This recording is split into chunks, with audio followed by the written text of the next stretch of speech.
Go to Canada, huh? Apparently so. All right, let me You just... don't want to go to Kansas? Nope. I have a feeling we're not in Kansas anymore. We're not in Kansas anymore. Kansas was like the spokesboy for Google, what do you call it? Fiber. Hey, YouTube. Hey, Twitch. We're not in Kansas anymore.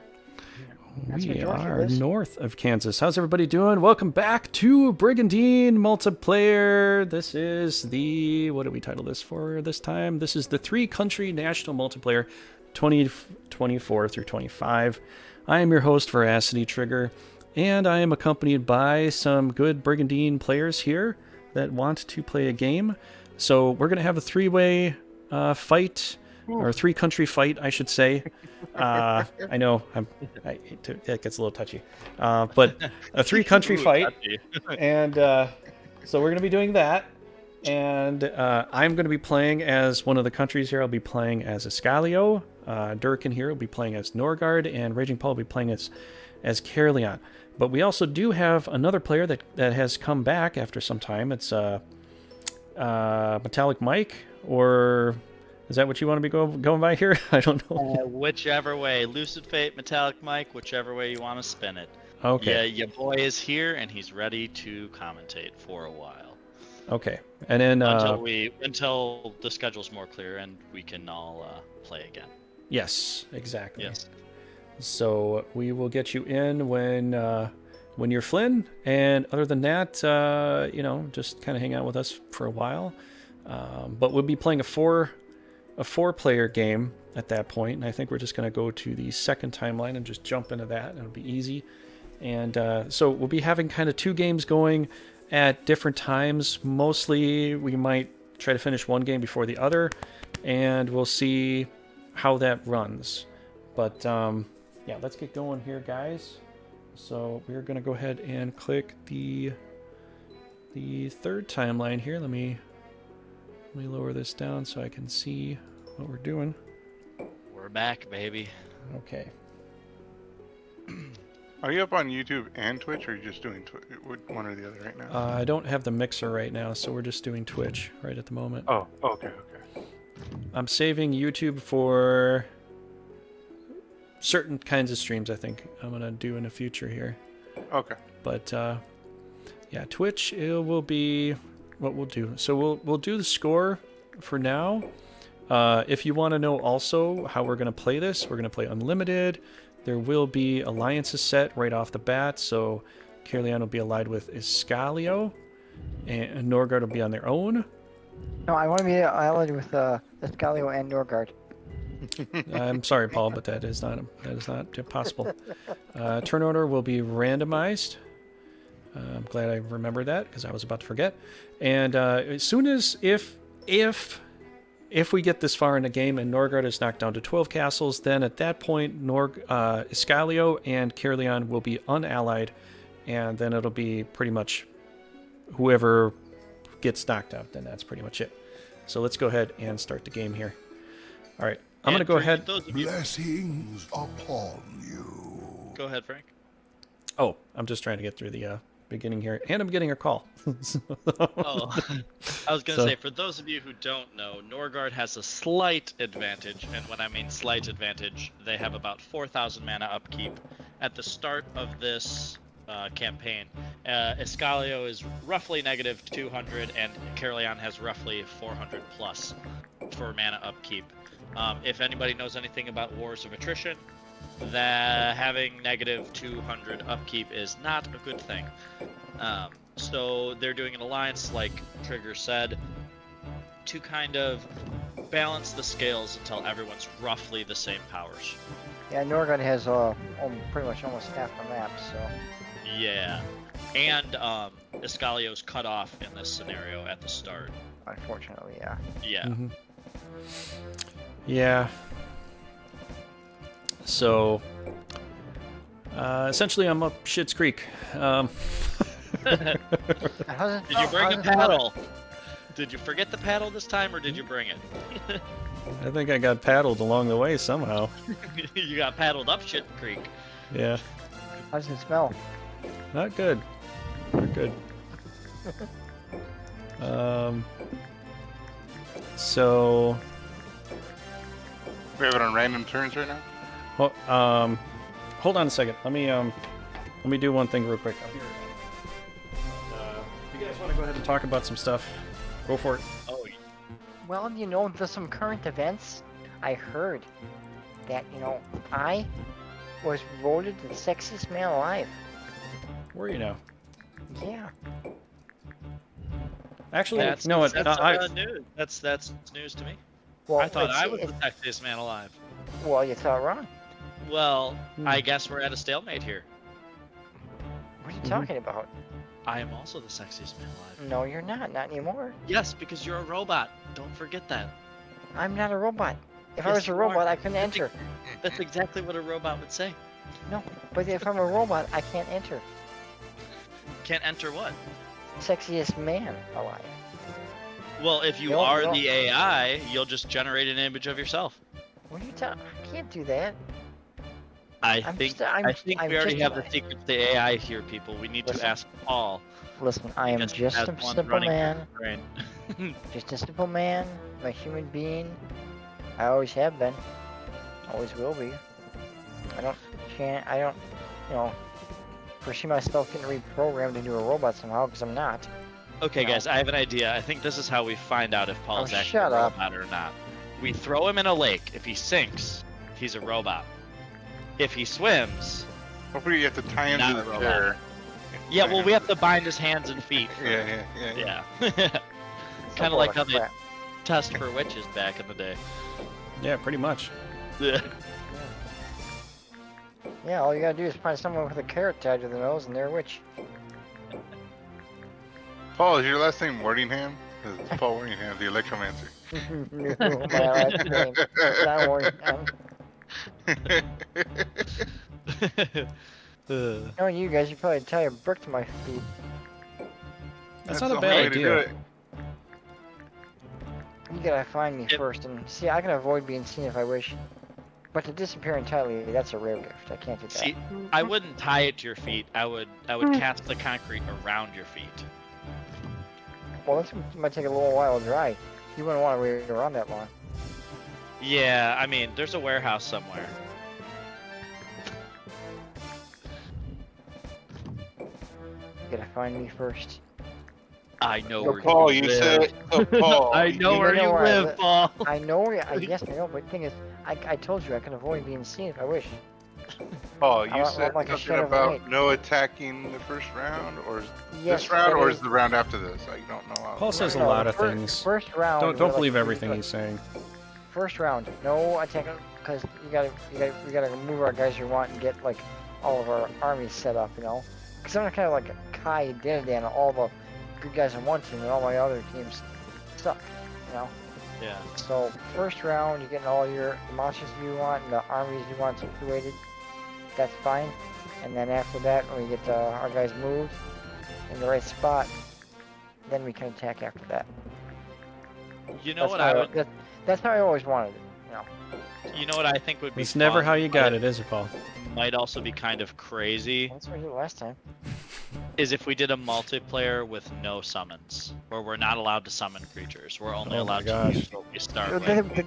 will eventually. That just- would be. I think that would be absolute carnage, but I think it would be fun. questing for everybody would be questing for. Questing for monsters or trying to steal each other's monsters through KOs and stuff. Well, yeah, eventually it's just gonna get leader versus leader in the battles. That actually might be kind of fun. I don't know, man. It might matter more if you bring in Kai. You might not be as strong as if you bring in Well, yeah. Well, Wingolin or something. well, You know? Yeah, well, like Kai's got a decent attack with his book, and we can estimate level 30 with her little crystal ball, but compared to any other creature, they suck. It's a decent attack for what they got, but any other guys, they're not that powerful. Well, and it Only, also only maybe like a witch or a magic user with a staff and a whip though are kind of okay, but if someone's got a sword, yeah, but you can't forget about the magic. They got some I pretty know. strong magic. that is true. Yes, and they can hit you. Petrified. And they can issue without. You can, yeah. Dimension, bye! All knows that one. Hey, bye! That might That make was not Beguile. very nice. Oh, that might make Beguile much more important to bring into a fight. It Well, might yes, actually be well- beneficial to have an Enchantress because you could beguile their Gwingulin as long as they have a low enough intelligence. You might be better Well, off, it you know, depends on beguiling who you're like fighting. Elegant or something like I that. know it depends on what leader you want to beguile. I mean, if Right. it's a 30, like 10, 19%. Like if you try to beguile Kai, it shows 0% because the guy's so smart. Right, but that's why Kai might actually have an advantage in some situations. Maybe. Even though he only has this shitty book, he can Hey, cast magic hey, out of it. Hey, it's called the Demon Dictionary. It's called a book of shit. It's a book full of pieces of crap. There's just pictures of Gomez's poops everywhere, all over the book. Book of the Damned. Yeah. Recommend. Yeah, no, but that also might open up another interesting concept, and that would be, do you actually want to kill your opponent's monsters? Or do you want to try to steal them? Well, of course, it's You know, that- Hands. Yeah, well, and see, that's a thing that's like, obviously you might still have to kill some of their stuff, but do you really want to kill the salamander when you can try to steal it? Oh, I stole that. Or it might just open up some super interesting angles to this game that we haven't actually explored. Yeah. As far as in a multiplayer, I mean, I've played without trying to do summons before, and it's not that difficult once you steal enough of somebody's shit, you're all Yeah. right. Well, I gotta. Well, when I played as Lance, though, you get a stallion, and that's also good though. But almost not every single time. Almost like I say, like a 60, 70% of the time, when I didn't play as Lance and I go and kill him, I always got his salamander. And as soon Yeah. as Lance, it doesn't matter what Lance level is at. As soon as he loses salamander, he will never fight again. You I will feel never like see he him. loses that salamander so It's- many it's- times. it's It's like like his every other campaign I play. he I know loses it's his lifeline. it. I mean, right. I know. Sure, Sailor's a big monster. You don't want to lose it, but it is that you never see him on the battlefield again, ever. If Yeah, you but that don't thing's so capture it, hard to kill. Trigger has You Cortina. saw how long it. I mean, poor Trigger tried to kill it like 3 battles in a row and just. I said, nope. know. That was It's ridiculous. not, He went at it forever. I know that's not an easy monster to kill. Those Sailors No, are look. powerful. And then he have killed it, 100 and I brought it back and killed him with. They have like the second highest defense in the game. I think the only thing that has a higher base defense than a full dragon is a golem, bronze golem. Other than that, I believe Gigantes and Thor, What about or a Death Needle? Thor and Loki. I mean, not Gigantes. Thor and Loki. What about a Death Needle? Have- Death Needle. Oh, Death Needle might have more. I think they have 140. Trigger, can you check that Death Needle? See what defense it has. 135. It's the same as the Salamander. Okay, it's a level 19 though, so it still has a chance to go up higher. The defense doesn't move. Defense is a static stat. It won't go up any higher than that. Yeah, it doesn't really do that. Only What's the Bahamut? the Bahamut is 125, I think. Trigger, can you check that? I can't remember. I know a Bahamut's slightly lower, but they have more agility, so it Perfect. kind of makes up for it. Let's see here. Oh my god. You have unicorns there. That's like that's a gift to. You're gonna need that, yeah. You're gonna need that. That's a gift. Because, to yeah, Chris. because listeners, the only place you can buy them is Iscalio. I forgot about this actually. It's a kind of a blessing I get some of that to go. You're gonna need some of those guys on the team. I really do too. Let's see, 130. I love fun with Uh, Bronze Golem. That thing is it's- awesome. Rune cost, 110, blah blah. Okay, where's the defense of this thing? It's showing me the stat growth. Where's the defense? That's about all I Triggered can it. Did you check the defense of the Bahamut? do. It's okay. Can you check it for me? We're just curious.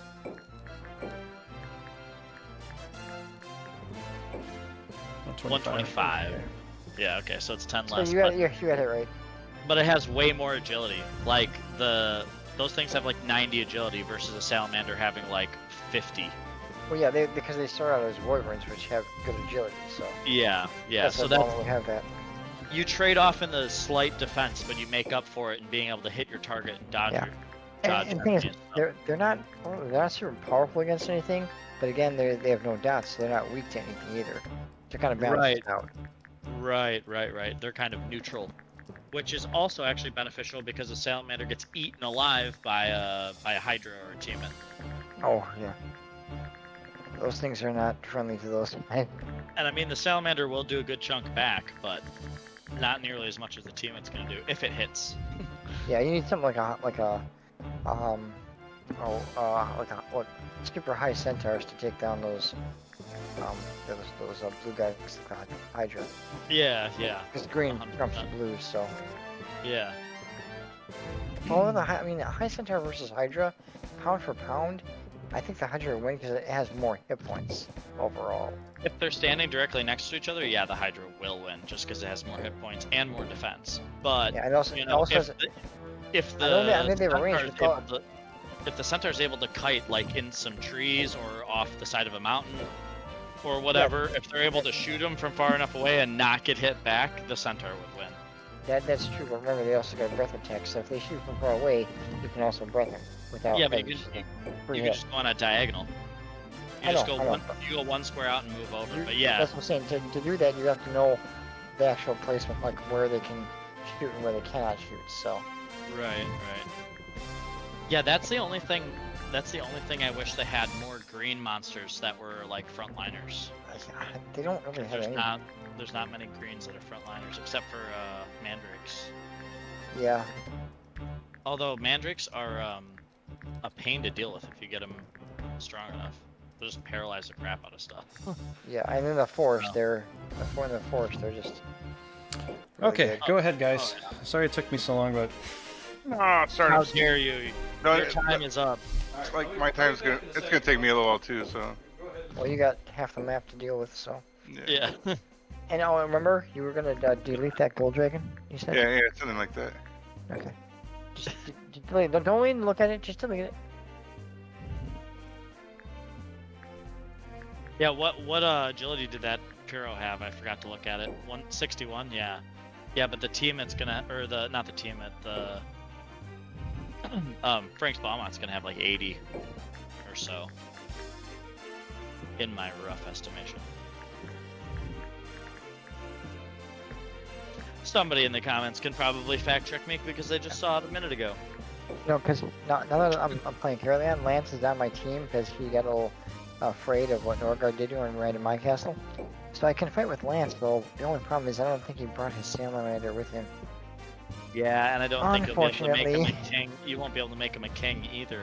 However, he does have really good rune power, so... But you're right, this one, he cannot become king in this one, because Escarson's already gone, Norgard's got the castle. Yep. So. Exactly. But although I do think he will be really good, though, because he's got a high mana pool. Yeah, he's not bad, though. I mean, he's not like, top notch, though, but not being king, he can still get pretty good as a prince. I thought, if I remember correctly, Lance had like the highest mana pool in the game at level 30. Really? I think so. I could be wrong. You're saying without items? Yeah, without items, just pure level up, raw stats. Obviously, it's different every time. You don't get the same exact thing. Yeah. But there's a range, right? And he already starts really high, and he starts at level 1. And then when you make him a king, I think that range goes up. So I think he has a potential, if you make him a king, to have the most rune power on the continent. Yeah. Like if you make him a king before you start leveling him up, keep him level 1 until you make him a king. Oh. Yeah. I mean, Soliel has a lot too, but... Yeah. And I think Cortina, she comes with a lot of rune. She does. The thing is, she's low, but if you're up high enough... Because remember, the highest area I had for like a leader, or like a ruler, was Vinard. He had a Stalin ring on him, which gives you 30 more rune power. He was up to 430. That's the highest I ever got. Wow. As far as what I can remember, I don't know what any other stats I got, but it's still a lot since I played the original. But, that's a lot. That's like... Yeah, it is. Like it's quite a bit. 2 gold dragons, a unicorn, or a Pegasus, and a couple centaur, and then maybe Might even be able to fit one more dragon on there. Listen, I had Reinhard, Gregorian, and Palomides. My whole team was, I had 3 gold dragons, 2 salamanders, a high centaur, a Lilith, and I think a Fenrir. Wow. That's a lot. I was gonna go for a guys. Lucifer, but I couldn't find a free device though. So I'm like, Yeah. I just take my Lilith instead, because that way I got me to do. Oh, hey, it's Vanessa. You don't see her often. Did you know that I know I actually tried a meter doom on Vineyard once though in the original. I only did 126 of them. So I know for sure it's a black magic spell. It's not Oh red. yeah. Oh yeah. And he also has relatively high intelligence too. Yeah. For a knight or for a This is leader. what I I think played. it's This is probably what like I 80. Yeah. I think if I was playing as Drift, I was super tired at the time I tried it on. You know, so I mean, it's like I just wanted to see what it would do to him, but 126 is not like you use like something else on him. It's really gonna hurt. Like Thunder would do like 180 or something. Right, yeah. And Meteor Doom's a powerful spell too. It's like Yeah. It's like I think if I remember correctly, it's only a few power points off like Curse and Divine Ray. Yeah, and the thing is it's though, you a have to get too far. widespread Divine Ray. What? You gotta be very close to the front in order to use it, because if you use it too far, you can hit your own guys. Yep. So that's why you gotta be at least front line, or at least very close to front line to use it to hit only their enemy. Yeah. That's why put a fairy with a witch and you got yourself a nice little combo. Ouch. Yeah. You mean Either double Meteor Doom or move and then Meteor Doom. Yeah. Well, if you the fairy go against the queen with a fairy and a witch, you destroy her entire army. Seriously. Oh man. I'm almost curious. A bunch of level 1 griffins. Do you think they'd get 2-shot by 2 Meteor Dooms? Oh yeah. Most likely, because they do have 1 white dot. Yeah, they have a white dot, and they have roughly like what 550, 600 HP starting. So it's not 500. It's not 600. It's about 5 something. five and change, yeah, something like that. Screwed that up a little bit. Oh well. Yeah, because Dragon's got like 630 starting, so Griffin's probably got like 500, 550 or something like that. Yeah. So The yeah, highest it's potential. I mean, if you have high enough intelligence, you might be able to 2-shot him. On the original, I played as Zemicus once, and I never got anyone up to max hit points. The highest I ever got one was the Emperor's teammate. I got him 965 hit points. That was level 30. I couldn't go any higher than that. So like, well, I was looking for like health potions to get him more, but they weren't popping up though. Yeah. I was like, I want to see if you could go past 1,000, which If I you doubt get you to could in the 1,000 original. mark. Yeah. I doubt you could do that in the original though, but I'm just like, I just want to, but 965, I could play that guy wherever I wanted. He could take so many hits and wouldn't die. Seriously. And you He's said he's also unbelievable. a Tiamat, so he's got good defense too. Yeah. Especially against all those dragons, a bunch of that red running around. Oh, they were afraid of me. Yeah, I believe it. Oh, I remember playing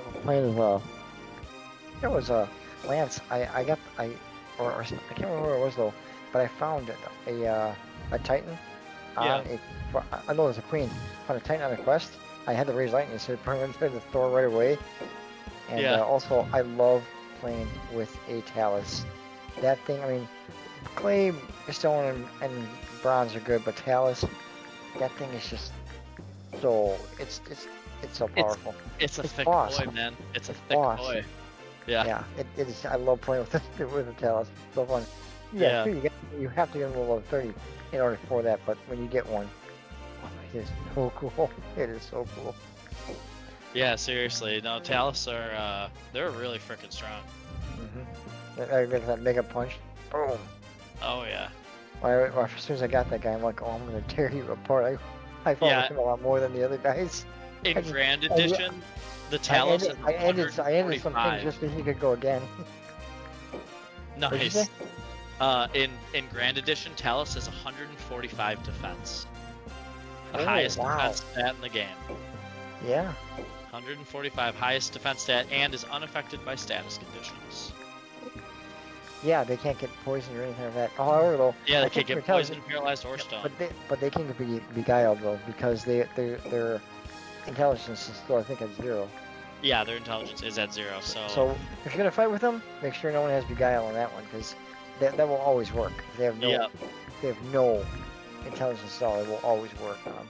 Mhm. So you gotta be careful. That you gotta be careful with. But you know, if you got someone that can cure it, that's good. Holy crap. The Mega Punch has a base power of 145 in GE. Yep. And Rock Throw has a base power of 140. I think that's as high as Divine Ray. Yeah, I think it's I Or I would, think you it know, might just- be higher. Well, yeah, that's why sometimes like I said, I ended some of my guys just have my talents fight a little more. 'Cause He Yeah. was so cool. He was so cool. Yeah, they're really big tanks, man. They can really put a wallop down. But just be careful of Beguile, that's it. No, Divine Ray is 180 is the base Yeah. power for Divine Ray and Curse. Curse is the same. I believe so, yeah. I'll double Thing check is, that. overall, I feel like if they're using it on someone who's not weak to, you know, Curse or Divine Ray, I think Divine Ray would be a little more powerful overall though, because it costs 4 more magic points. Usually the higher the score, higher the magic cost, the more powerful it can be. Not by a big deal. It is but 170. overall. It is 170 power. I know. That's or at least that's what Brigandine Wiki is saying. I don't know if that's Yeah, but I'm saying like accurate.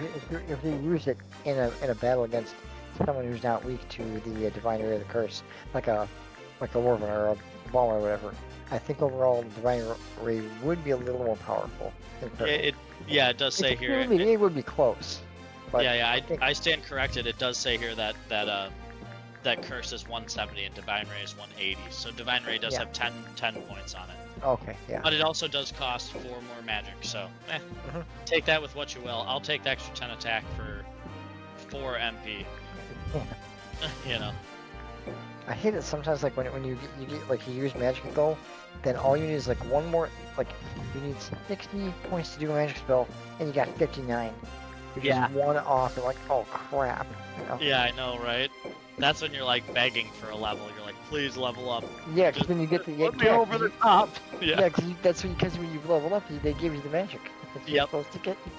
Yep, exactly. If you get it in battle, it's automatically applied. Yeah, so- but if you're at 2,000 points to get another level, that's kind of like, okay. Yeah, it's not happening, but yeah. Not unless you like yeah. use I remember- a Hallow with a holy word and kill like 4 monsters, then you'll I get that think, much. yeah, but- years ago when me and Figures started playing this though, we were playing as the Queen once, and the Queen was like really high though. We killed so many monsters in one turn. We got 4,950 experience in one turn. Wow. Because we killed so many Nice. guys. But the thing is, the Queen only got 2 levels. Because you're already at level 26 or something. So we Yeah. had 2,000 up there. If she was at level 1, she probably shot for that much. I say she shot maybe 1920 with that much Yeah, when she's lower.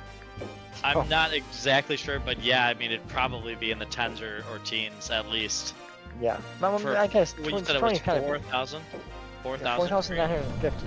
4,950. So just Because they start at like 301, and then it's like 600, and then it's like 800, and then it's Yeah. like I can 1,000. think, yeah. I guess 20 is kind of pushing it, maybe. Yeah, But, so I'm thinking you'd be safe if you were in the 10s or the teens. That'd probably Yeah. be roughly math estimate. Yeah, because I mean, you can without fighting with a ghoul, you can ghoul will level up his first battle without fighting with him, because he only has 150 for his first level. A ghoul will do that, but leaders Oh are yeah, different. for sure. Ghouls also have a lower experience pool. If you get like a dragon kill with a ghoul, he'll get like 1 to 8 or something like that though. Yeah. If you're lucky enough to do that, though, you gotta surround them. It has to be low enough because they miss a heck of a lot. What do you guys think about doing a multiplayer where we use only ghouls? No, We're literally just fighting with an army of undead. whoever gets the first attack wins. Right. Yeah, I don't know. I like coming up with ideas. I think it'd be interesting to try some of these things. Not that we have to try a multiplayer where we don't summon stuff, but just put that in the back of your mind and think about it. Think I if was you also think thinking- if you think it's interesting or not, because I think Oh, it'd be hella interesting. I was thinking if we were like to do something like a team up again though, because I've allied like we gotta do teams like 2 people. I Yeah, like that like you and me, Mike, or you and Durriken, or me and Durriken, or whatever, yeah, To have 2 like just have a team battle, like like we did that before in the past. I haven't done it for a while though. But I should try that again. Just have teams, and we all have our own guys that we pick, and it's not like because the way someone fights is different than the way you fight. So if you have if 2 people are working in the same army, like I don't want you to go there. it adds a lot of complexity. and- Yeah, I know it's because your style of fighting is different from person to person. That's yes, why if you're gonna fight, that's just your guy. right. Absolutely. I think I've adapted my style since the last time we've played, but I'm not sure because the it's thing hard is to be different. effective when you're looking at your own Yeah. stuff. Well, the one thing that's different from you and me though, I move my guys up there and then I set a formation before I attack. You can move in a formation and move your formation up there. Sometimes, yes, yeah. The Yeah. thing that I was saying is just the difference you and me had. Okay, that's fine. I don't care. But when you were doing that, if you're gonna play that way, I'm gonna play my other way. It's Yeah, it doesn't really That's why I say matter. if we're gonna do teams, your battle is your battle. Yep. Yeah, if we're gonna do teams, we'll keep our own stuff going. But yeah, and I like to do that to prevent from sneak attacks. Especially when playing multiplayer, I find it useful to kind of assume your position as you're moving up. So that way, if you're obviously most of the time the defender doesn't meet you in the middle, but that is a potentially interesting strategy you can pull on someone if they're deciding not to kind of have solid foundation lines in the front. You could catch them off guard and catch a unicorn or so. Now, that doesn't necessarily mean that playing one way is better than the other or not. Yeah. I just do it for that reason because I'm thinking, what if they decide to try to pull a fast one and, Since we have 3 live players, this is only a 3-way battle with 3 countries. There's no because before we had if it was the AI, you fight for the AI for 2 turns, then you auto them back to the AI. Yeah. Well, this is all everyone's. No, there's no AI obviously. Every man for himself. Well, not until Durriken's down to 12 castles. Where is she at? Up here? Don't look at my castles. I'm trying to find what's her name. There she is. Vanessa. Vanessa Carlton. She's a musician. Well, would you look at that? Now she's on the battlefield. I think I'm You know what done happens for what I sometimes, can do right now. Because I remember one celebrity though. After he lost his business in karate, he became a vampire. There you go, Paul. Oh, Looks cool. like the robot is up. Shut up. we don't. Yeah. You got nothing to say to me. Okay, come on, let's go, Mr. Caerleon. Okay, click on the. Okay. Well, here's Kai. Got an arcade with me. Well, that's nice. 18, wow. Not bad. Cluster Seraph, Mariana. No, the devil. It's Wow. Jan Farter. Yeah, he likes to fart. Yeah.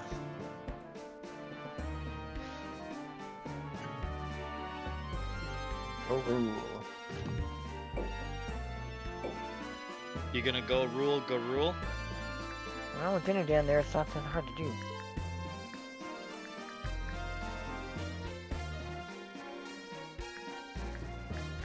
Okay, Gomez, you can come on my lap again. Come here, bud. Come here, buddy.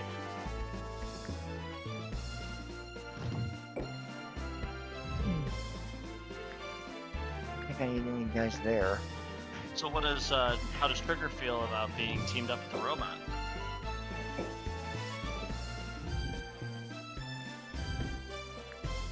See, he guys got no comment because he knows I'm not a robot.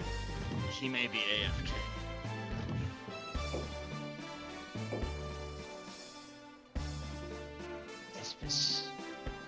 Sissy face.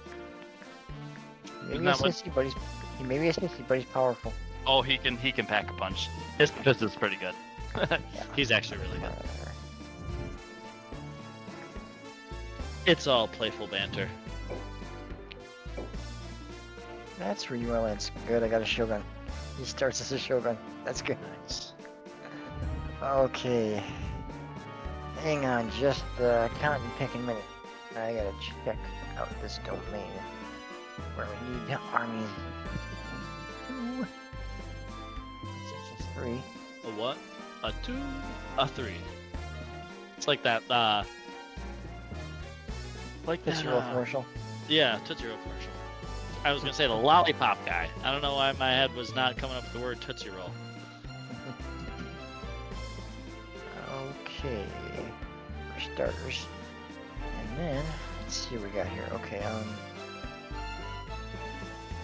second. What can I summon here? Okay, that's what I can. And then...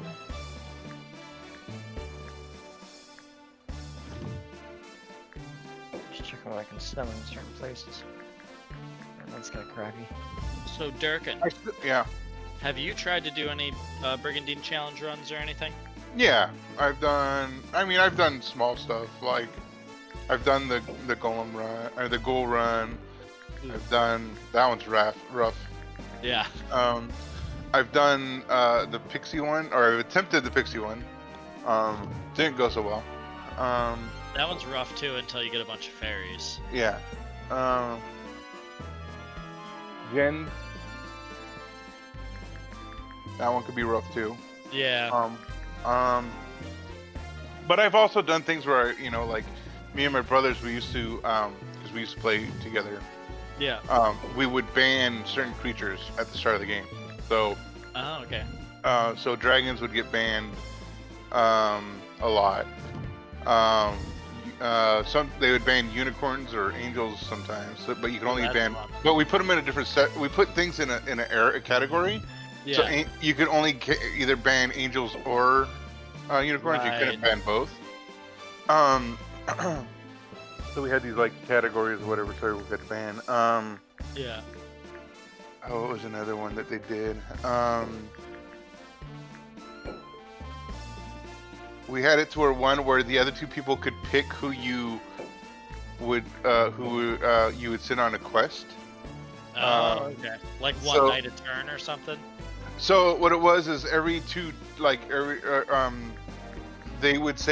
they would designate one, and you had two complete turns or whatever to have to be able to send that person on a quest, and then then there'd be a cooldown on it, so they could both say like this person has to go on a quest within the next 2 turns or rounds. Yeah. And so they're like, okay, you got to be ready to do that. And so, but we only did that every so often or whatever. We've done a lot of little tiny things. Yeah.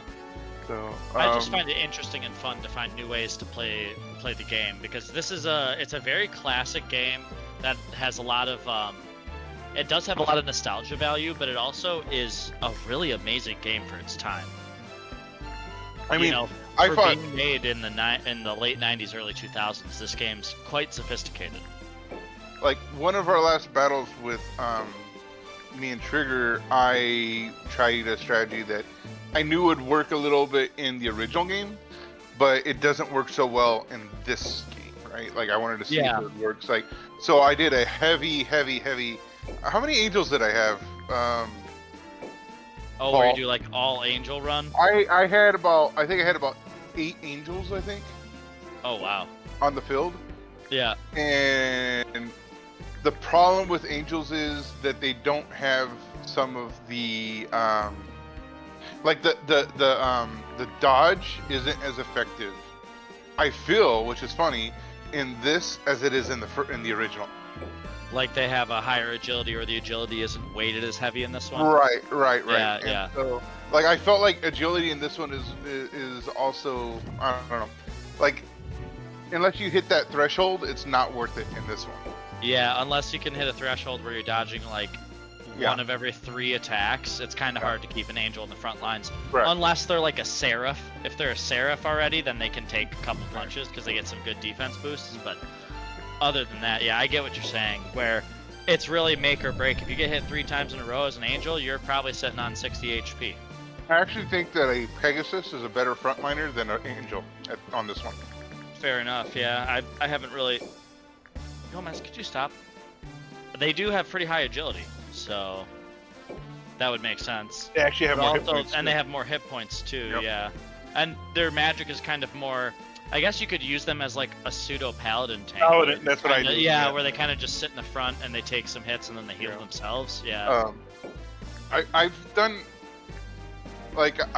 more, unicorns or more angels depending on our game once in a while. Yeah. So Trigger was trying to kill the salamander. I had I don't know, 4 unicorns and 5 unicorns in that army, and he's just like pound, pound, pound, and it's full again. He's like, God damn. Yeah. So Yeah. Well, and especially when you're healing into something so big. yeah, Yeah. with huge I mean, farm- two- with 200 huge on- reasons. Yeah. 200 hit points on a salamander is not equal to 200 hit points on a wyvern or a regular No, griffin no. or a dragon. It's like Anything, you're yeah. yeah, right. I mean, unless it's like a Talus or something. But yeah, anything that has a lower defense, it's just not. You're not Yeah. getting as much of a bang for your buck. You know. I was telling the guys, I'm like, I think that we should we should do a one of my favorite things, and it's one of in the video, the original movie, right? Video or intro, 2 of the creatures that are really cool to see aren't played. We don't use them. Why? Because we think they suck, and that's Yeah, the because giant and the clay golem. Yeah. Like they just miss. Giants, cool, awesome once in a while. They just miss too often. Yeah. Yeah, unless you get something that turns to a Loki or to a Thor right away, it's not really worth leveling up a giant. And that's just the sad truth, because they do hit like a frickin' truck. They hit as hard, if not harder than a dragon. I actually think they hit harder than dragons. They just miss so much that it's Yeah. like, Unless you they're know, fighting something that doesn't move like a dragon. Like if they're fighting a dragon, they actually trade pretty okay. they trade well, yeah. Except for the problem is that the dragon has a breath that you don't react to, and then they win the fight that way. Right.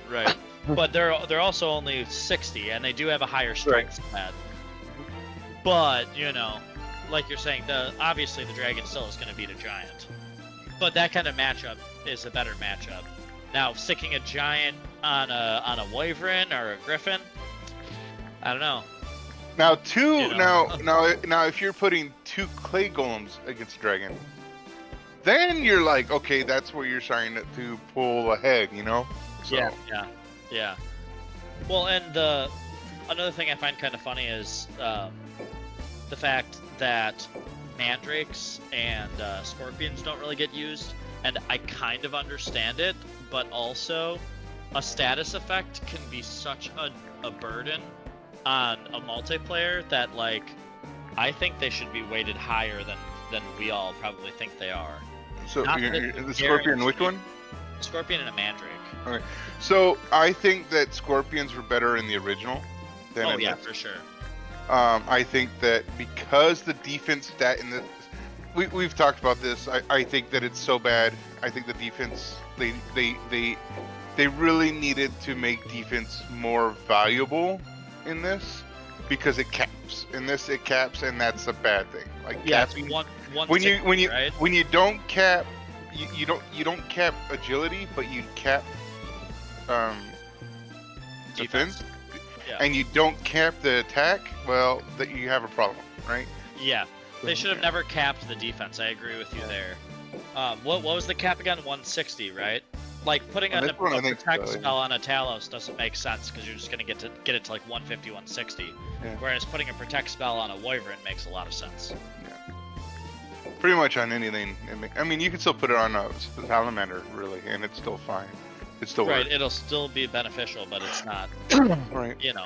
But yeah, But then the thing is, like magic resistance, is it intelligence based? I think I can't remember how Yes. that was. Yeah. Yeah, it's Which is intelligence. so that's another thing that's a little wonky. You know what I'm saying? Like, for some reason, you don't have that same. Like, I personally think it works out actually quite well. The magic's intelligence. fine. But strength is so underwhelming in this game compared to magic. Compared to magic, yeah. The one trade-off with magic is you can't move before you do it. But if you're like turtling or you're on the defense, magic users have a very large advantage over any physical users. Could you technically make a ranger subclass or no? Is Yes. anybody? I think you do Yes, with build you talk, can. right? They just have to have enough strength, so it actually doesn't matter who it is. They just have to have, I believe it's 60 strength, or it might be more than that. But there's a certain strength stat you hit, and then you're able to change to that class. Same with agility, and same with intelligence for knights. Like you can make Gwyngelin right off the bat. You can make him a mage because he has high enough intelligence. Yeah. So it's purely based on the stats. So if you have a mage that's like level 1 and you want to put them through a physical class as well as a magic class, you might find some benefit in questing them, and it might be easier to turn a mage into a warrior than a warrior into a mage because there are more quests that give strength than there are quests that give intelligence. So your odds of rolling the strength quest on the mage is higher than your odds of rolling the intelligence quest on a warrior, just due to the fact that there's more strength quests. I always seem to get that one where they grind the stone too. So I don't know if maybe that's also partially confirmation bias, but I don't know if you have experience with that, Durriken, where you put people on quests and they just keep getting the strength upgrades. I have noticed that you send somebody a quest, and a quest that would be really good for a certain one wouldn't get it. Yeah. And then it gives it randomly. Your mage gets strength. And you're like, you've got to be kidding me! Like, why couldn't I get them switch? Right. Yeah, it may be partial confirmation bias, but I seem to roll that one quest where they're in that village and it's like all the straw hut hats and it's like a grayish, or not a grayish, a tannish background, and the dude gets stuck at the grinding wheel and he's grinding for like he keeps grinding until the thing breaks and then he comes out with like 3 strength. Yeah. And I'm always like, oh, that was really useful on Cortina. Thank you. But yeah, you can cross-class like that. One of my favorite cross-classes is to do a samurai and a grappler. Yeah. The hit and run and the magic resistance is really, really awesome. Now, it's also fun to do like a Avenger and Ranger combo, or a Barbarian Ranger combo, because they do get that heal, which is really nice. However, I seem to find the magic resistance on the samurai and the samurai's wave slash more useful. In this, wave slash is broken. On this, you just spam it. If it was more like the original, like why do samurais have magic? Yeah. If it was more like the original, it wouldn't be worth it. But in GE, Samurai Grappler, I think, is one of my favorite cross classes. You get the hit and run combo, you get critical chance, you get magic resist, you get the wave slash, and you get to be able to cut down arrows. What'd I miss, guys? So you get it's like one of the best in my opinion. How's it going? Trigger, what is your favorite cross class in this game? In GE? I'd say maybe Mystic and I don't know. Magic the other is one, fun. the other one is Samurai with Champion. Yep, that's what I was saying. That's my favorite, personal opinion. Yeah, that's still one of the best. Yeah, I just feel like it's so good because it covers so many areas. You get to cut down arrows, you resist magic, you get the hit and run, and you can do the Eye Slash. Mm-hmm. So, although having access to heals with a paladin isn't so bad. But anyways. Yeah, can you do? I don't know if you can do a Dark Knight with a. Oh well, if you do the Mage class, then you can do a healer as a Dark Knight.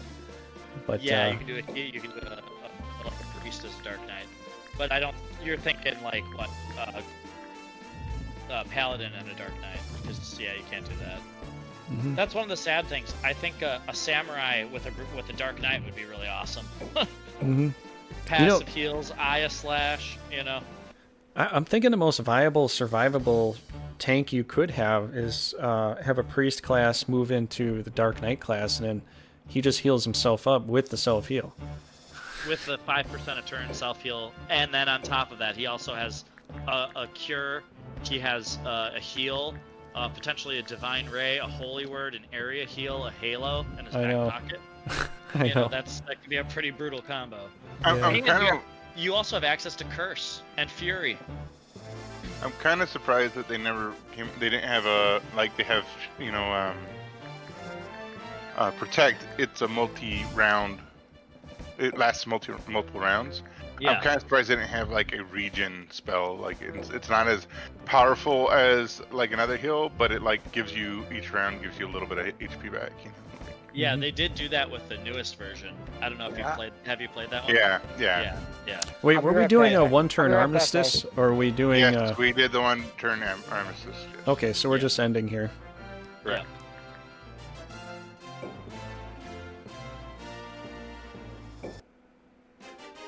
Okay. Go ahead and keep doing Hopefully, it. hopefully. Oh, how about because I'm the commentator? Oh, I can't do it. Can I click? Oh, okay. Yeah, Was that yeah, me you or can. was that you? Oh, okay, I can. I'll do it for you guys because I'm Okay. I'm playing now. Would you look at All right. Well, let's save it up real quick here. Let's save Which it. file would you like it on? Well, we're gonna have two files, so why don't we save this one on the second slot, and we'll save it the first one, second slot. First slot here, right here. Slot 2, This one. number 1, A. Slot 2, number 1. Okay. Or I'll do A, B, and C for this because I'm not sure what to call this. Okay, so it's on slot 2 and it's the first save. Yes. Got it. Ah, zeroed Oh, out. back to 0. What were you at before? Yeah, usually gets 255 and it rotates back over. Okay. All right. Alright, guys, All right. guys, I'll be right back. I'm gonna use the restroom, but I'll be back when it's my turn, and I'll see what I can do. Okay. Alright, Paul, I'll play this attack for you, okay? No.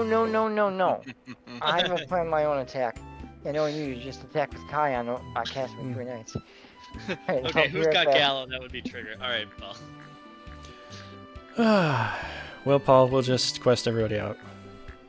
Yeah. Your whole team gets quested turn 1. Oh, Ooh, a nice. Battle axe. What- A I'd be- battle Here we robe got or a shield battle here. axe? Oh Jesus. Oh my Christ. God! The the first heck got freaking Kuro? turn? Oh my goodness. Look who gets it too. Oh, I need it so Trigger bad gets it. too. No. I meant look at who's the quested knight. It's Langeborg. It's Langeborg. lame. It's lame boy, Langeborg. the worst This is the knight first- on the continent. This is the first quest, the first year, the first. Oh my gosh! The only way you you get her is by going down. No castles, right? Yeah, I was gonna say that's just the starting quest. Like you have the quest lined up now. Like the quest will come to you, but don't you have to get to certain castles before she joins? You have to get down to like No, two it's castles or one castle. no, it's just I don't think it's that. I think it could be a negative modifier, or else it could be the fact that you have the least amount of dragons. Typically, that's where they go with that. No, I mean, Okay. okay. I played it early. Like I got her one thing. And it made me get down to a certain amount of castles. I've never. What's her actually name gotten again? her What's her before. name again? I can't remember. The Puro. The Puro is the dragon. What's it? No, her name though. I can't Aldous. remember her name. Aldous. There we go. Aldous' quest. Yeah, I've never actually successfully gotten it. I've gotten the quest several times, but I've never taken the free gold dragon. Because usually by the time I find that quest, either it's so late in the game, or I have so many teams that are just like beefy and I don't need it.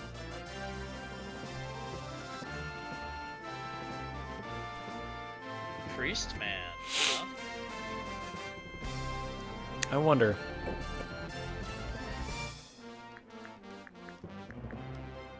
I mean, I have her and all that, but Wouldn't hurt to have an extra heal. yeah, probably gonna need a lot. The only thing is the mana growth isn't as good on priest as it is on wizards. That's the only downside there. But they do have better strength growth, so you could smack stuff around a little harder. Yeah. I believe they have the same intelligence growth though, if I remember correctly. You have to be okay. It's different on different scenarios.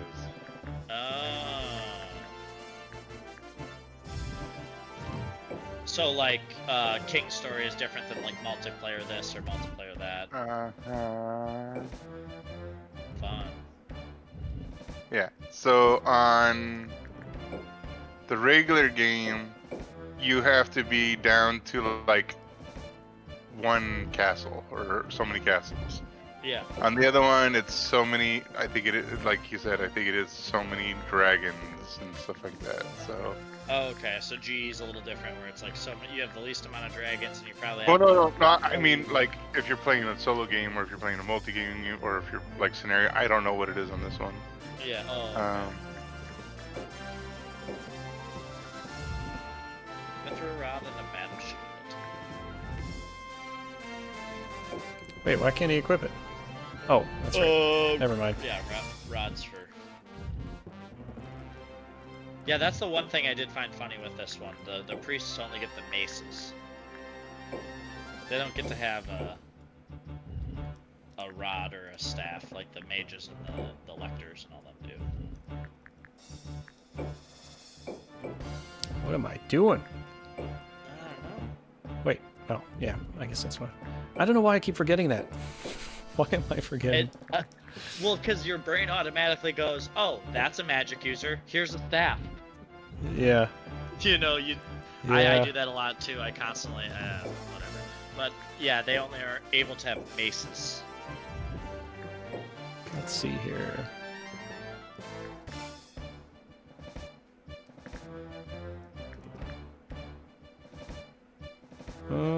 Wait, does he even shield block anyway? Yeah, he does.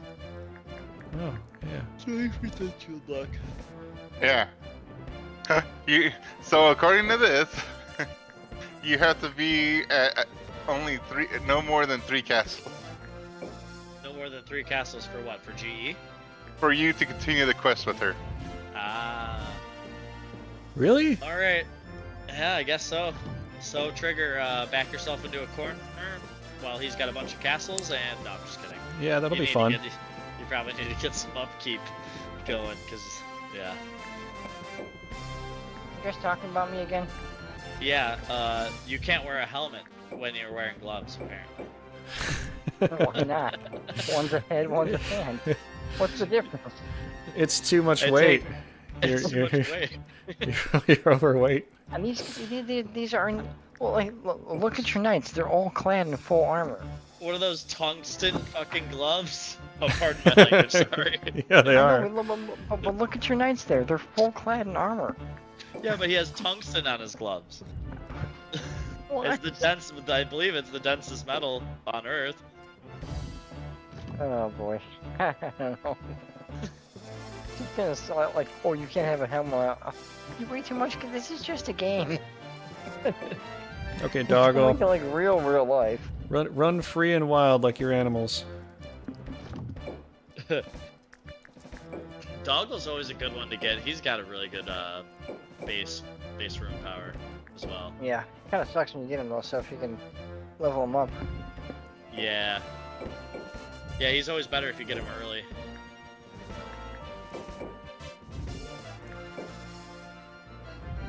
I wonder who would have the best room power at end game. Would it be a Lance, or like, would it be like a Stoil, Cortina, or Doggle? As well, like Cortina's gets pretty damn high. Or Tina's gets really high too. I think Lance beats them out slightly if you make him a king first.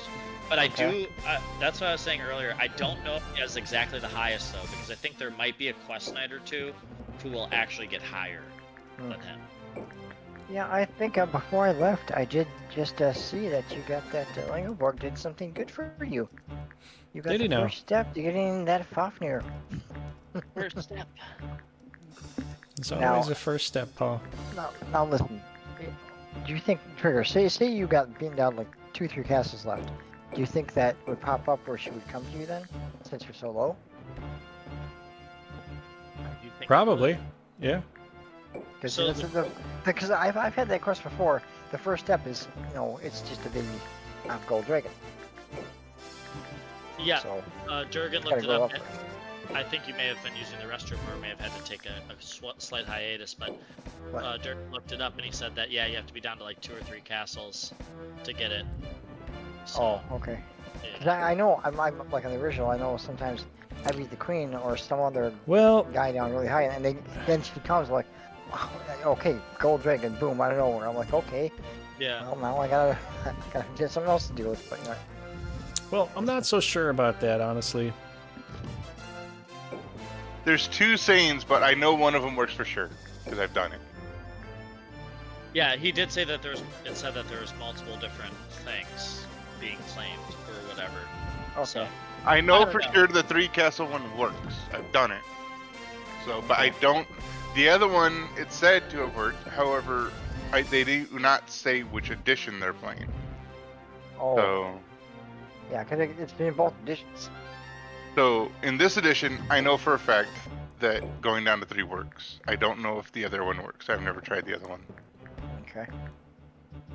you know, guys, I'm really happy about the new game, but I do have to say, I still like it and it's awesome. I still think it's really fun and it's cool. I just feel like they could have done more.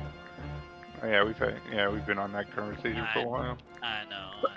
I've Yeah, been sorry. removed from the conversation for No, a I while, know. so I No, that's feel a alright. need to re-emphasize. No, I'm cool You with know. that conversation. I'm in the same boat. Yeah, You're I talking about really LOR, right? like it. It's still really fun. Yeah, LOR. Okay, yeah. Yeah, I like it. It's still really fun. It's awesome and all. You know, they were initially going to call it LOL, but then they realized the implications of it. LOL. Yeah, Oh yeah, like Land of Lunaria or something like that. yeah, Legend of Yeah. Lunaria, and then they just changed it because they realized LOL. Yeah. Everyone's gonna laugh at our game by saying our game title. Yeah, Well, yeah, Yeah. if it, I mean, I don't know what we all know what Legends of the WTF Looney means. Bins. Yeah, well, we don't know what WTF means though. But the original WTF was World Taekwondo Federation. That's what WTF actually is. And now it's been changed to other things, obviously. But Alright, Gomez, since you drank out of my water cup, can you finish drinking it? You got cat hair all in my water. But uh-oh, hairball. here, just finish drinking it. No. Don't make me waste this water. Drink it, cat. I love you, but drink it. You and your cats. He just meowed at me. I just gotta go rinse out my cup. Hold on. I'm gonna go rinse out my cup. I'll be right back. all right. Okay. Fun times.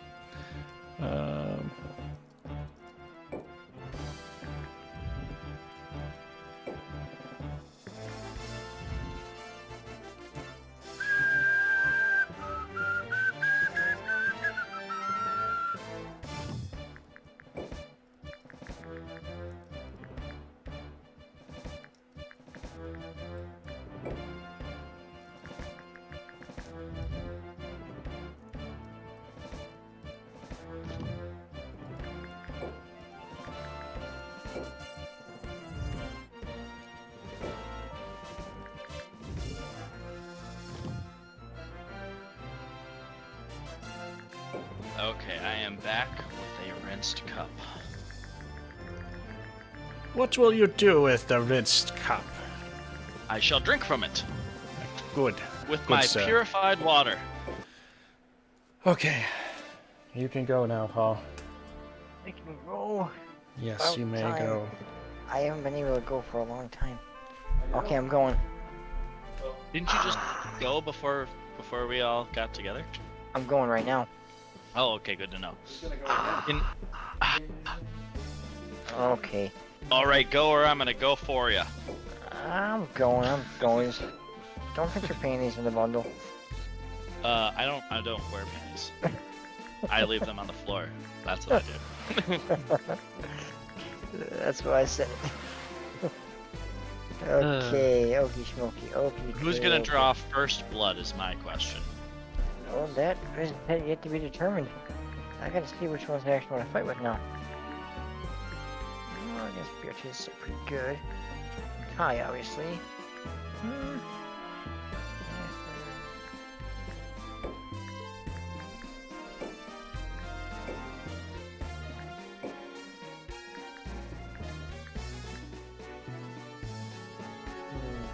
Oh, didn't see that guy there.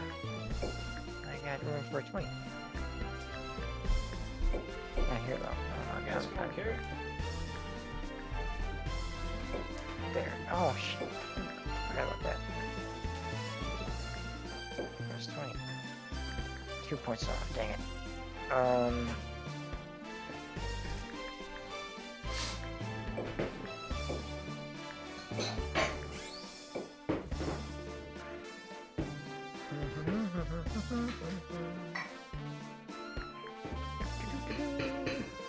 It's Beowulf. Oh yeah, I'm trying to do. You ever read that book? No, I haven't. It's pretty good though. It's a very easy read. I've heard about it, but I haven't actually read it. Oh, it's so easy to read, man. You'll be done in Yeah, a day. It is. Yeah, it is very easy. Probably at Or most, probably I think maybe 4 hours. You'll be done. But Oh it's wow. yeah, it's super easy read. What is this? Beowulf. Beowulf. Yeah. Oh yeah. So, yeah, guys. Yeah, I've been getting into philosophy recently, so that's not too exciting of a topic. But I yeah. don't mind it. No, I know I like it, but most people are like, "Oh, philosophy? I'm gonna fall asleep." No, I think it's actually really good to read that old stuff from like Aristotle and Socrates. There's Hey. tons of philosophers, but yeah. There you go. That's what I looked into too. I read about Aristotle and Socrates. Socrates. You know Yeah. how smart I am, guys, right? What? Yeah, we have a general idea. Oh, a really good one is Machiavelli, but I'd recommend having a strong emotion or central core, and don't let yourself become a psychopath. But it's really interesting to dive into the mind of the psychopath with like There- Machiavelli and. There is nothing wrong with any of his statements. It's only if you use them in the wrong sense. in the wrong way, yes. Yeah. Essentially, yes. what I can see That's with why- that's why I'm with him is saying he's saying what basically essentially the core of a lot of things are. You know, Yeah. like a lot of people are really out for power more than Yep. they say they are. You know, it's Yeah, like Right. Yeah. No, he's right in a lot of aspects. I'm just saying, I can see someone with slightly twist in their mind. oh yeah, you take it the wrong way and You take it the Oh, wrong somebody way, did. become a total psychopath. Oh yeah, Somebody did. people do all the time. Yeah. There, what was it? Nietzsche and all Nietzsche? these. Yeah. Yeah, all these people that Hitler ends up saying like, "Oh yeah, he's look what I did," and they're like, "No, that's not what we intended at all."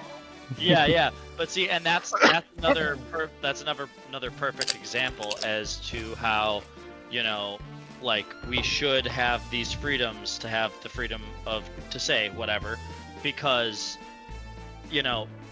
if they're not allowed to say, it's just weird because people can interpret what other people say to mean whatever the heck they want.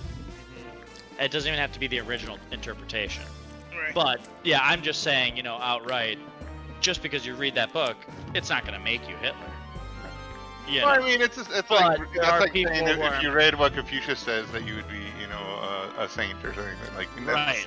Or if you did everything Gandhi wasn't even good. So, Right. like, Right. I was I- looking I- into that actually with Gandhi, and apparently it wasn't just about the kind works or something like that. It was just he was trying to tease himself with being naked with women, and apparently one of his statements, it sounded like he had an emission at one point where he would have women naked with him and then try not to have sex. It's like he's teasing himself with the idea of it, but if he really wanted to be like a whole guy, just don't do it. Yeah, right. He like so there like there's we had this there's this like you know, they have political science, but they have like philosophy science and all this other stuff. Yeah. Well, one of the people was like, oh, you know, people were talking about like core values or morality and everything like that. I'm like, I go into it, and I went to one of them because I was in school at the time, and I went to my professor and I told him, I go, and he was saying like, you know, morality is this or whatever. I'm like, in what sense do you believe that our morality has any basis for understanding where we're at right now? Like, we're all at this point right now where we have to say that we have lost where the actual middle is. Like, we do not know, we no longer know where the middle is because we believe one thing is good, and if you dissect it, it's actually bad. You know what I mean? So so you have to try to get there as close as you can, but that's all you can do now. You can't say, oh, I'm moral. Like, and to what extent? You're moral, are you still judging somebody? Well, now you're becoming a bad guy at that point, you know? Like, so it's so that's where I told him, I'm like, we all believe, and I told him, let's take the two extremes and work our way back, right? So I go, okay, everybody believes that Hitler was the most evil person to ever walk the earth, basically. That was that, or him, or you could say Dahmer or something like that. Like, a lot of the, you know. And then they said, you know, and then you go and say, well, who's the best people? Well, in our society, we believe that Gandhi was good, but we know that's not true.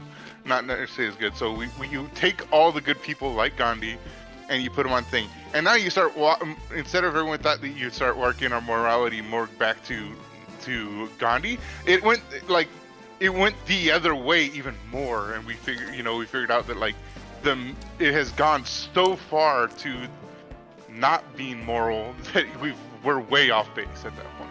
The baseline for the human race at this point. Hey, Paul, you ready? Oh yeah, I was just wondering if you guys got done. Well, end the turn then. What are we waiting for? You can keep going. We're just chit-chatting here. Was your professor saying that morality is not subjective?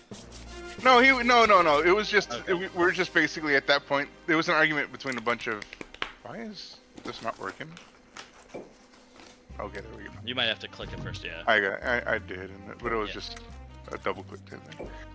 No, he was just saying that at this point where we're at, that we're both agreeing that we can't just go out there and say that people can't call themselves moral, and we can't say that any one entity is, you know, in the right type thing. Yeah, I think that there was a statement about that long time ago. Yeah, so to not idolize. But yeah, I agree. I do think, though, that there is some subjective morality, because what's the purpose of morality? Well, to keep everybody in a close to balanced situation. Yes, it's for the benefit of society. Well, it's also the benefit of yourself too, because if you do the right thing for other people, they'll probably do the right thing for you. For you, and so on and so forth. That's why I'm saying society is in a broader concept. You know, it's good not just for you, but it's also good for others. And if others do good things, it's not just good for you; it's also good for them. Because people generally go based upon like a wide consensus of things, unless like the person is literally just, you know, not a good person to begin with. Yeah. You know, you're going to be looking at what other people say about you in context as to how you live your life, and you'll actually worry about that somewhat. You know? Right. And so it keeps you in check, and it keeps others in check, versus just having complete absolute anarchy with, like, I do whatever I want. I don't care about you. You know, that's not really... That's not really conducive. Yeah. Yeah. So as far as the good people that lived, I got one good person I knew that you know, was alive before. I believe it was Mother Teresa. I think she did a lot of good, actually. I don't think she actually lived, Paul. Trigger. Took you a while to think about that, didn't it? No, I know what you're saying, Trigger. Are you serious? For 1 second, or is that too tall of an order for you? You had an order? Yeah, he had an ice cold beer on the. Paul didn't understand exactly what he said in reference to what I said. No, I was going back to good people. No, you I went back. think she actually lived. No, I said when she. I said she's not alive anymore, but when she did live. I said she's not alive anymore when she did live. When she was alive, she was a good person. Oh, I heard. That's what I said. I heard you say. I think she actually lived. You hear so many different things. I said when she. Is that what Paul? Paul, I'm sure that's what you said. I thought that's what you said. What I said is I know she's not alive anymore, but when she was alive and when she lived, she was a good person. I heard you say I think she actually lived. No, I did not say I think she actually lived. Am I right, guys, or am I wrong? No, but Durriken, I also do get what you're saying because circumstances and a lot of other things play into it. So I do understand what your professor is saying. Yeah. And then I mean, I do get it. I get it. I understand. Yeah. But also, you know, someone who hurts someone else, I would argue, is immoral. Not that me judging them is moral in any way. Right, but in today's society, we believe that if you hurt somebody, if you do something to protect yourself, or you do something that is good for you, is good for you, but not necessarily bad, not necessarily good for everybody else, not necessarily good. I mean, not necessarily good for someone else, but actually harms them. You still believe that you have the right to do it, and that you're just for it. Is what I'm trying to say, and that's where we now have this problem with our morality, is that we believe that we're so self-entitled that we believe that what we're doing is right, even though we're wrong. That's fair, but what about those people who are doing something wrong to you? Is that okay for them to do something? No. I'm saying that you're right. It's not about in a sense of entitlement, in my personal opinion. It's about a sense of self-preservation, which could actually be conducive to society because maybe you try to contribute to your family, your friends, your neighborhood. You know, maybe you're the local farmer and you're the only guy who can supply carrots. Maybe it is more moral for you to shoot somebody walking into your house trying to kill you than it is for you to just let them kill you because the society relies on you for food. Right. You know, and so I do get what you're saying though, where it's like. But I'm saying without justification. Without justification, absolutely not. With self-defense is, in my personal opinion. Yeah, and then if you think about it too, in a further perspective, you know, if the person's going to do that to you, he's also going to do it to somebody else, and it's going to lead to a society of takers instead of givers. And so it just off balances everything because one person's just like, I got away with it here, I'll do it again. Yeah. Because you kind of will. I mean, you know, people end up becoming. No, I did that math wrong. I'm an idiot. What they want to become in the end, and they end up living the life that they want to live. So if you're somebody that likes to fix things, you're just going to keep finding things to fix. If you're somebody that likes to take things and you're irresponsible and that's all you want to do and you're a thief, that's kind of your lifestyle. You're just going to keep defaulting back to that until you realize that you need to be a part of society. But if they want to be outside of society and it's already, you know, and that, it doesn't lead to anything good in the end. So they'd have to I mean, that's why we got our jail system, to sit them in there for a long time so they can maybe change their way. And I'm not saying most of them do, probably like a small percent do, but, you know, something went wrong in their brain long ago. Whether a family or themselves, who knows, but... Yeah, well, and I think most of these people, they can take themselves out of that dark place doing whatever they need to do or whatever, you know? However, I think it is entirely reliant on them. They have to make that choice. Nobody can make that choice for them. Yeah, and I think a lot of the time, a lot of people grow up thinking that the people that don't really grow up too well, they keep thinking that society has to make the choice for them. Yes, you have to rely upon society to be judged based upon your actions, but you can't rely upon society to do the works that you have to do. You know, so it's kind of a disconnect between what I have to do and what they want me to do. So what they want me to do, I have to rely upon them. No, you don't rely upon them for what they want you to do. You do what you have to do, and you see how it correlates to, you know, what society. And, I totally see what you're saying, and I kind of think that goes along the lines of, like, we've kind of organized ourselves as ants, but we're not ants. You know what I mean?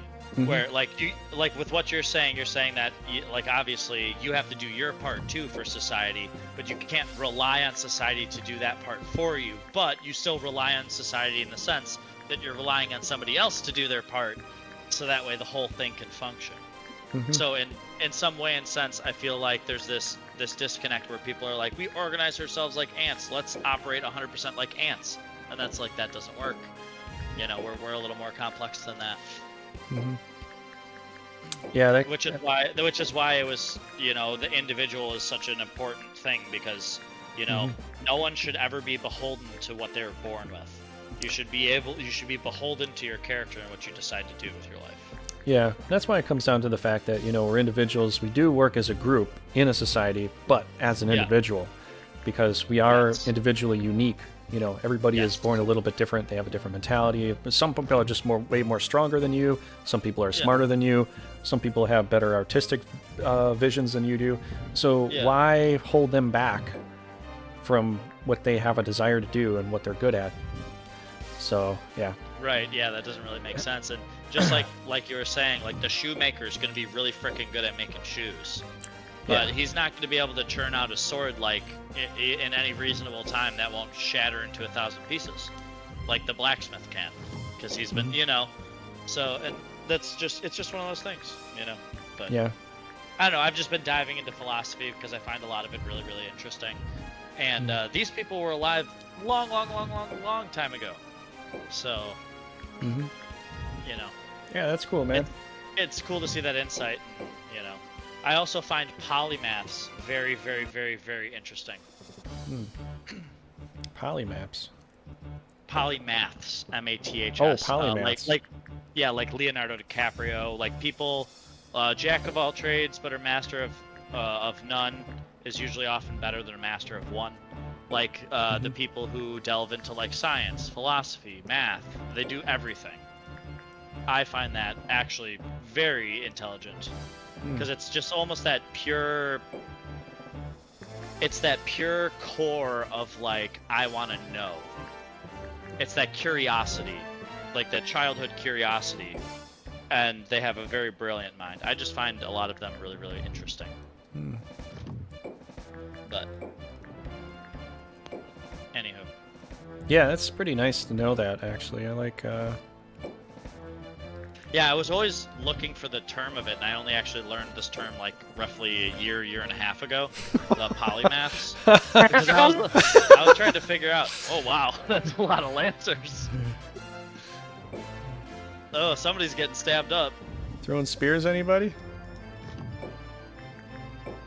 But no, I only found about this term recently, or like only about a year and a half ago. But I was always like trying to figure out, you know, what do they call that? What do they call those people in history, like Leonardo da Vinci, who've done like everything, who dabbled in like everything, and they were like geniuses? And there's actually a word for it. Scholars? It's polymath. Oh, polymath. Well, oh yeah, polymath. Yeah. That's the technical term for someone who delves into multiple areas of expertise. Yeah, but then you have people like Plato who went into everything and was a complete nut job in his beliefs outside of. He thought he was too arrogant, right? He was like, too arrogant. That was his issue. Yeah. Like he believed that he was greater than everybody because he was taught by somebody who he believed that he outthought at that point. Yeah. And that was just his own self-perception, and that wasn't necessarily true. Right. Yeah. You know. Well, but that's what that's happens with a lot of these something that people. A lot of these people believe that they're so smart over everybody else that they are now better than everybody else that came before them, type thing. Like, yeah. And that's something that I like by like certain people. Like there are people who are so smart that are humble. So I do believe that like Neil deGrasse Tyson is one of those people. While he is arrogant, he also is like, look, like we've been proven wrong in this. I've been proven wrong in things. You know, like I'm sorry if I'm wrong, I'm wrong. But you also have what he tells other people is you have to be able to say that you're wrong in order to get smarter. Right. Yes, and that's one of the wisest men ever said that. I believe it was Socrates who said, as a wise man, I know nothing. Yeah. But I'm just saying, I still find it super, it's more about the playful nature of it. Like the true core nature of like, you know, a lot of people have been throwing around the word science. There's no such thing as the science. Science is a process to discovery. Correct. and you know, those processes of discovery can also be wrong. That's why you need other scientists to do your processes as well to verify it. So that's why, you know, take everything with a grain of salt until it's proven true multiple times over. Like, no, you that's know, why the scientific method does that. Yeah. Yeah, they talk so much about string theory, but everyone forgets that Schrodinger's cat actually wasn't dead or alive at the same time. It was a statement about him saying the cat cannot be dead or alive at the same time. Unless Right. It's like you don't know what it is. Yeah. It's in there. You know it's in there, but you don't know if it's dead or if it's alive. But until you figure it out, don't say it's something. That's pretty much right. What this game. Right. And then I thought they were saying it was dead and alive the whole time. I No. thought that was the argument for that. No. The argument is it does not make sense. The cat is not dead or alive at the same time. The cat is either dead or either alive, but you cannot. You do not know until it's measured. But he's saying there's no way that makes sense because the cat cannot be dead and alive at the same time, unless you look at it.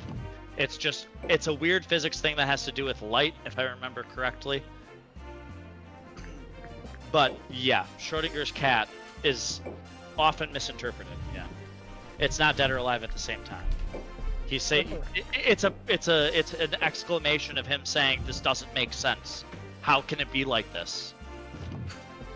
Anyways, go ahead. Well, one thing I want to say though is about like I'm starting a foundation though. I'm trying to raise money so we can feed these dead cats. Yes. So if anyone can give me some money for these dead cats that we want to feed. Hey, that you guys should check out the moon right now. Holy cow, it's a nice harvest moon right now. Big moon. Big harvest moon. Look out my window. You can see it.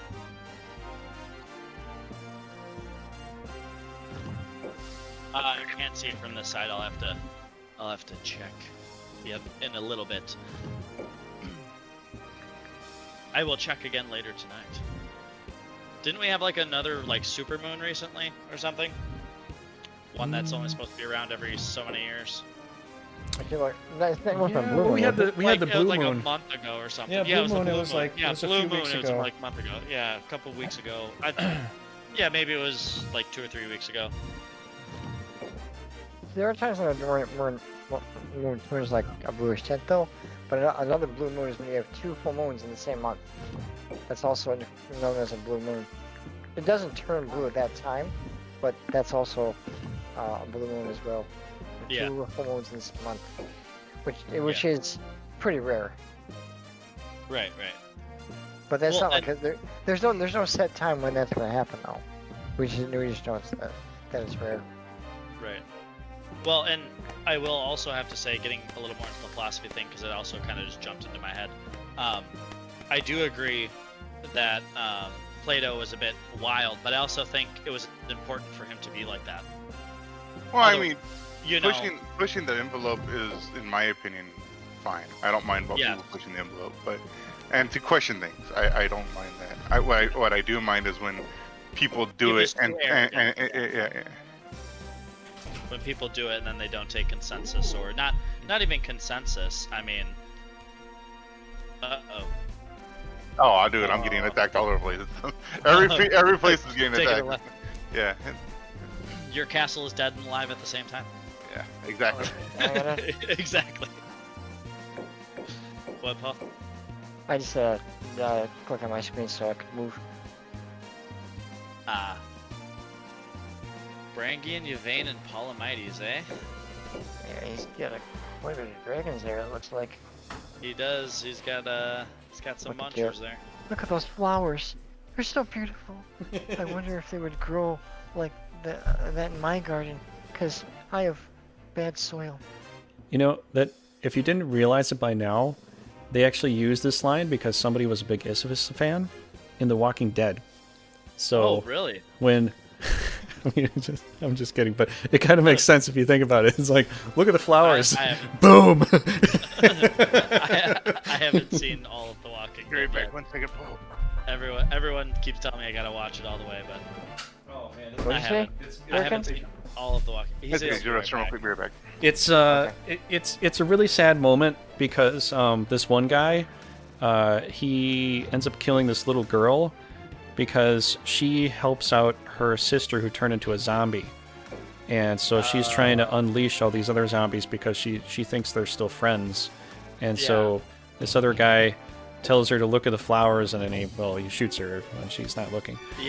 But like it's a really sad moment. Like, you don't want to see it happen, but she's the little girl. I think she's going into a teenager now, and she's delusional, and so she's a big threat to the group if she unleashes the zombies in there, because one of them was her sister or something. Yeah. So look at the flowers is basically saying, like, turn around, I'm gonna kill you.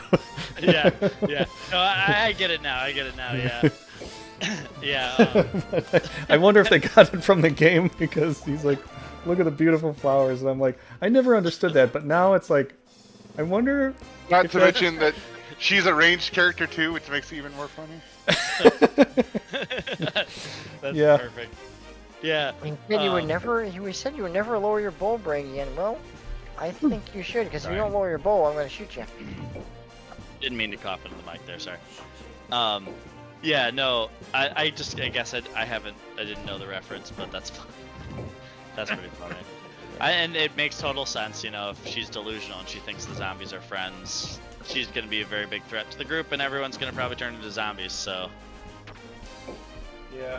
Yeah, it's a zombie apocalypse is a different story. Yeah, it's a pretty good series, but it got really long drawn out, and after so many years, I just was like, okay, I'm gonna wait until this is a Netflix thing and it's done, and I haven't watched it since. Like, I got to season, I think 7 or 6 or something. And yeah, I think it's probably because it was just such a smash hit, because everyone, I feel like a lot of people like the zombie style thing. It's a very common interest, especially because of pop culture and all that other stuff. But like, I think it got a lot of fame, and then they just want to keep running that cash cow. You know what I mean? I like it, but it's gonna lose. It's gonna lose its interest after a while, though. They're almost, but don't forget, they're also almost incentivized to do it. Yeah. Especially to people who won't lose interest in it. But yeah, you should milk it for its worth. But well, I would argue artistically you shouldn't milk it for what it's worth, and that's one thing that kind of irks me sometimes, because there are some shows that are really good and they're done by some good producers and stuff, and they don't make a second. And that happens with a lot of classic games and stuff like that. You know what I mean? You have this big problem with what do you call it? Like Game of Thrones, right? Right. First few seasons, awesome, right? Yeah. All the way up to the end, and then you get to the last season and they rushed it, and it was terrible. It was one of the worst endings of any show I've ever watched in my life. Well, see, they shouldn't do that. They shouldn't rush an ending. Right. And so, but that's what they do. Like, nowadays, writers, these companies who own these things, it's like, well, if we're gonna move on, let's just move on. Let's go. Instead of making a good ending. And like, one of the big shows that I liked for years was, or not for years, when it was out, was Firefly. I loved Firefly. I thought Firefly was a great show. However, because Fox has this idea that no show should be made in a drama style any longer, meaning that it shouldn't be how do I put it, played in a way that the next episode is how do I put it? The next episode would be dramatic, connected to the one before it. Like, you can't, you can't watch dramatic. You're not allowed. They don't want things to be dramatic, congruent. They don't. They don't want things to be congruent. And so, the last major show, there was a show that proved that you can still do that, but Fox was like, we're not gonna do this. It's not. They're already losing money on it because it's been drawn out already. And that's kind of also a product of their own issue in the first place by trying to draw something out, even though it may have been a great show, which I haven't seen it, but the show that, so I don't know if you're if you ever watched Star Trek: The Next Generation, right? The reasons The Next Generation worked back then was they did it in the way that the next show, if you missed one of the shows, it didn't ruin it for you. Like you didn't miss anything, right? That's how it was. Right. Wherein, if what a lot of people don't like Deep Space Nine because they don't have an attention span longer than a gnat. Deep Space Nine is right. all. Deep Space Nine was the first show to say no. We're going to. Everything's going to matter at that point. Like every episode matters, and so. That's what I liked about that show was that they finally started getting to the point where they're like, no, we need to make it to where this matters, you know, like and so every single episode connects in Deep Space Nine. Every episode, and so and so that's what I loved about it so much. But a lot of people didn't like because they didn't want to be held accountable to watch the entire thing, you know, like it was too much for them or something. I don't know. So. Fair enough. Yeah. Well, it's about people's. See, that's the thing is people's problems. I think more so in Deep Space Nine. It wasn't as tricky as a lot of the other ones were, because it was just a lot of I don't know, like troubleshooting with what people had to do, and it's more of like a deep space bar. You know, it seemed like it was like it was kind of like it was kind of like Cheers in space, but not Cheers. I completely can understand that sentiment. I understand what people would want. I will have to say, the first 2 seasons are slow. I'm not going to even debate that. They're super slow. They're almost like watching Farpoint. Is it Farpoint? The episode Farpoint? One of the first ones. That was a very slow, weird episode, right? But then it like started happening. Well, in Deep Space Nine, it took 2 seasons to speed up. When season 3 hits, it's at that point the best Star Trek of all time. Like it has so much in depth. There's war. There's actual battles.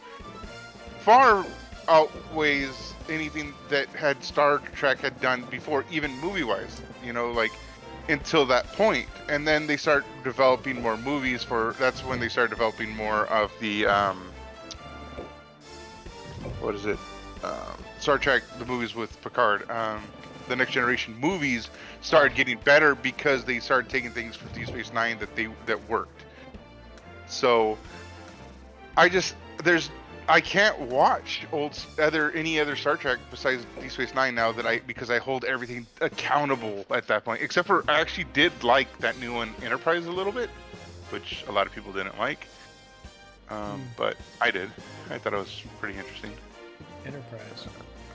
Fair. It's the one with Scott Bakula. It's the one with Scott Bakula. Yeah. Oh, okay. Well, I'm curious. When was that going on? When were you watching it? Because I'm wondering, Star Trek. Because I understand what you're saying and how it's still deep and complex. But if you miss an episode, it's not going to be the end of the world because each episode's also has a different plot line and all that other stuff. But my question is, like, obviously they had DVRs and stuff, but recording wasn't as big as it is now, I'm assuming, as it was back then, right? Like, when did Star Trek first air? Next Generation, you mean? Yeah, the one you're talking about. So Deep Space Nine started back when I was in high school, I think. I'd have to look it up. Give me a second, let me take my turn and then I'll look it up. Yeah, go ahead, take your turn. I just haven't seen much of it. It's phenomenal, in my opinion.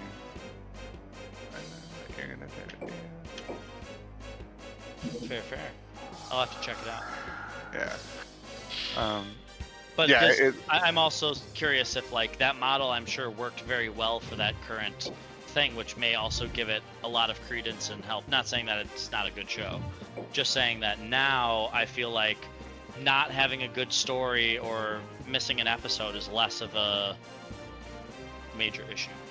Anyways, I'm gonna let you think about the fight. I'm gonna stop talking. Well, yeah, Deep Space Nine, I watched a little bit of it. I did like it when I was younger, but I didn't watch too much of it. You know, I kind of watched the the Enterprise, the Picard's stuff for quite some time. And then, I don't know what happened. I think I was going through high school to college and all that, and I just stopped watching too many TV series. Yeah. But I thought it was a good concept, honestly. I just, I never got to see the whole thing. I did watch some episodes, but it's been so long, too. I haven't watched it since. I don't really remember. I don't think I remember it as well. Which one? Deep Space Nine? Yeah. Yeah. Like,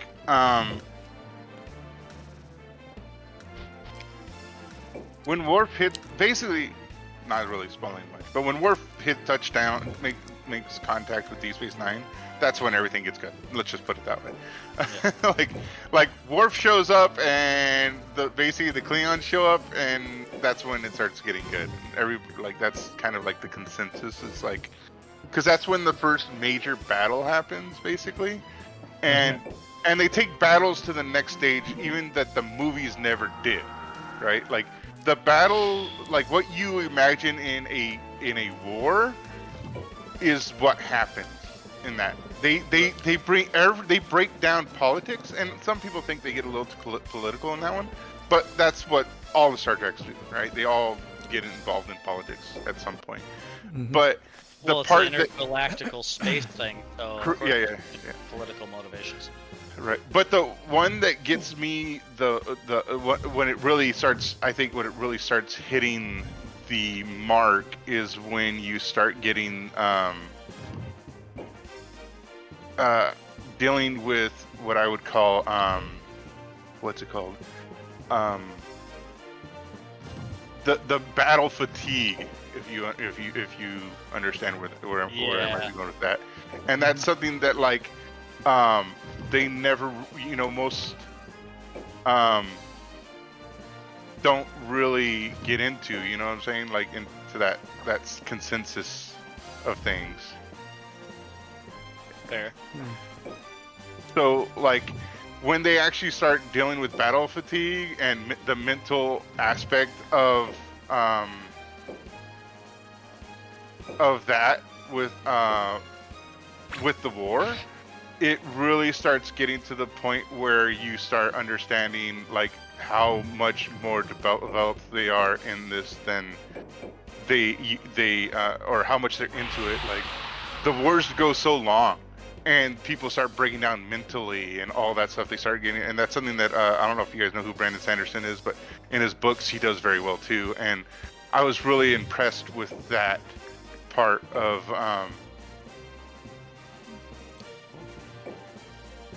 Yeah, let's do it.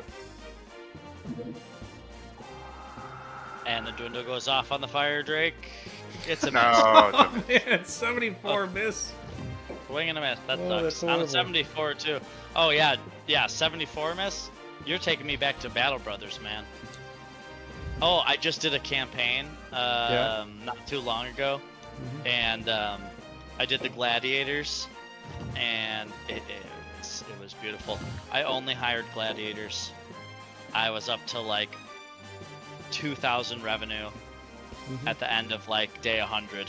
What do you think is better, the gladiators or the necromancer or the morality knights?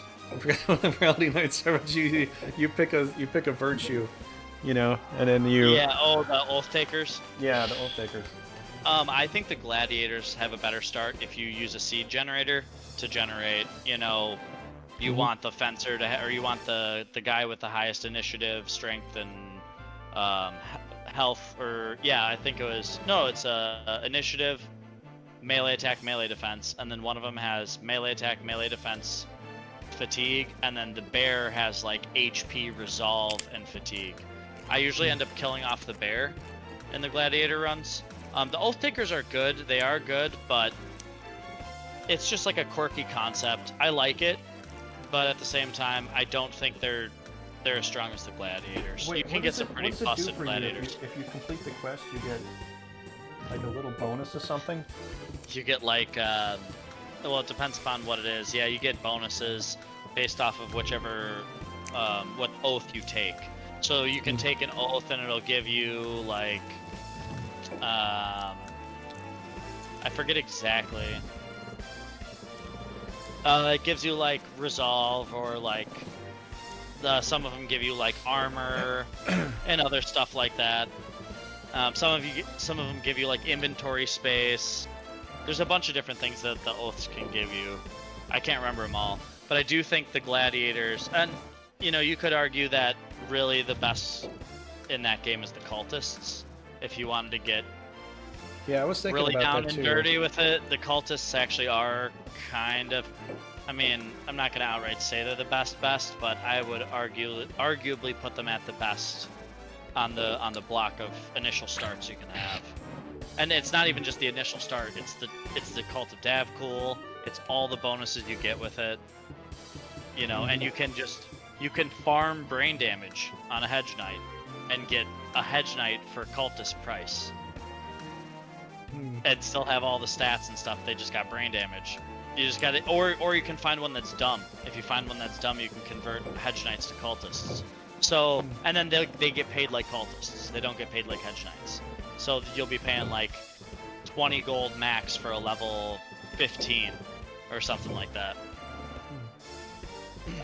Which, if you want to talk about bang for your buck, I think the cultists might actually be the best origin. But Yeah, they're not the most fun in my opinion.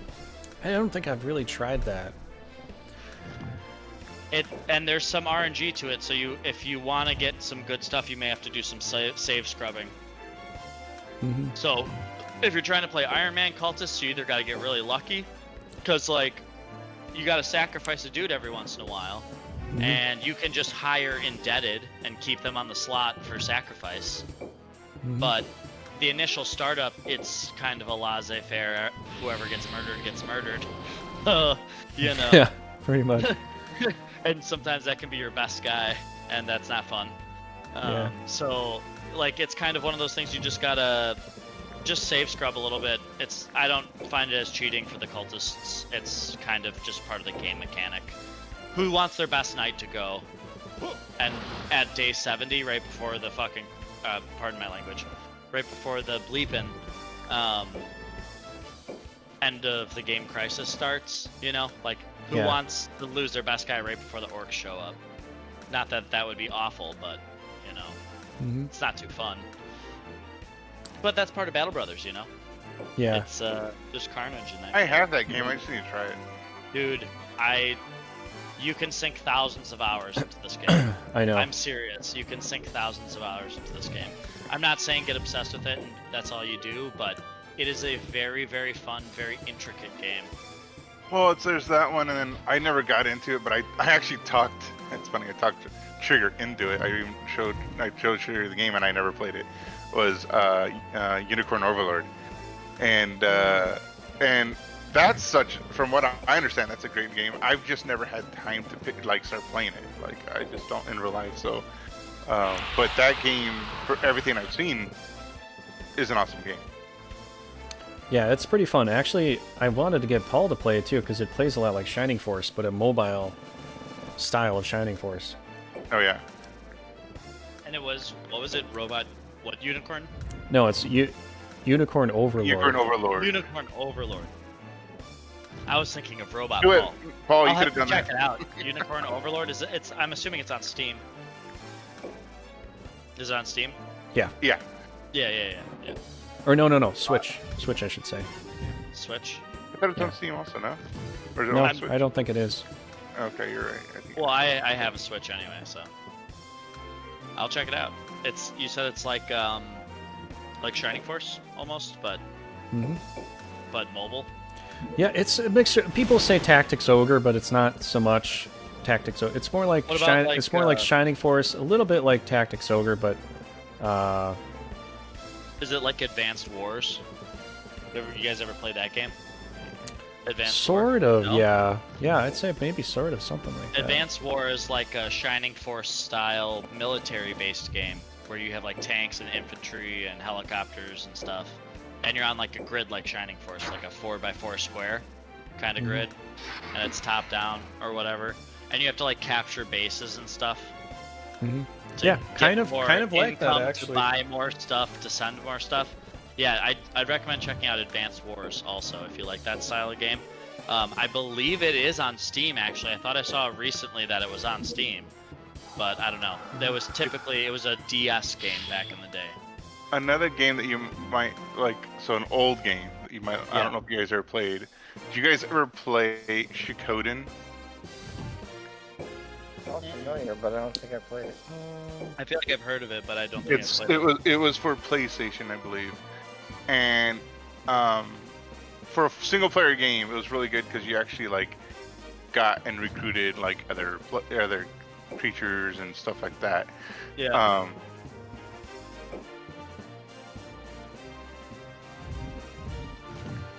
Are you gonna send him away, or are you gonna make him? Are you gonna make him wimp? Don't you dare. I like sending things away. It's one of my favorite things to do. Send him away or make him a wimp. Bye. Choices. Hey. Come on, get it off. Yeah. Bye bye. It worked. Bye bye. Well, Well, this one's still in the It's not forest. too bad. Yeah, you're still in the forest, so It you'll could be back. have been worse. It could have been worse. Yeah. Yeah, I think that's what Trigger was about to say as well, right? Well, you can You'll swim be back. back, so Yeah, it's not too that's far. what I was gonna say. At least I didn't throw him in a mountain like I did that one time. Yeah, if you got him in a mountaintop, then it would be much, much worse. Well, yeah, I wouldn't be able to do anything.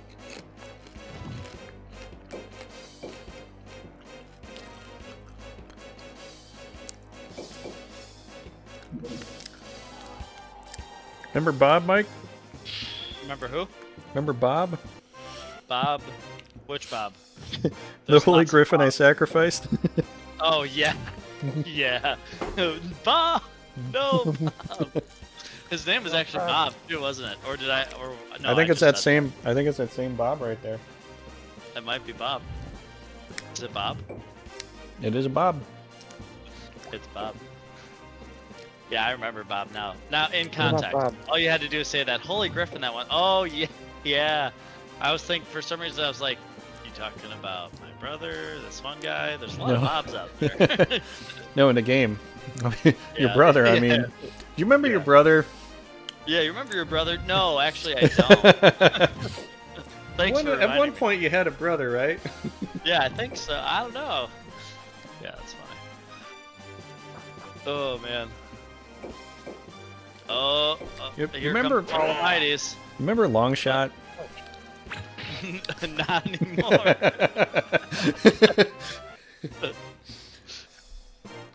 Yeah, I forgot all about him now. Yeah, me too. He's so forgettable. That's a level 9, boy. That's a big boy. Ouch. Yeah, that counter damage is really hurting too. Because he's got protect.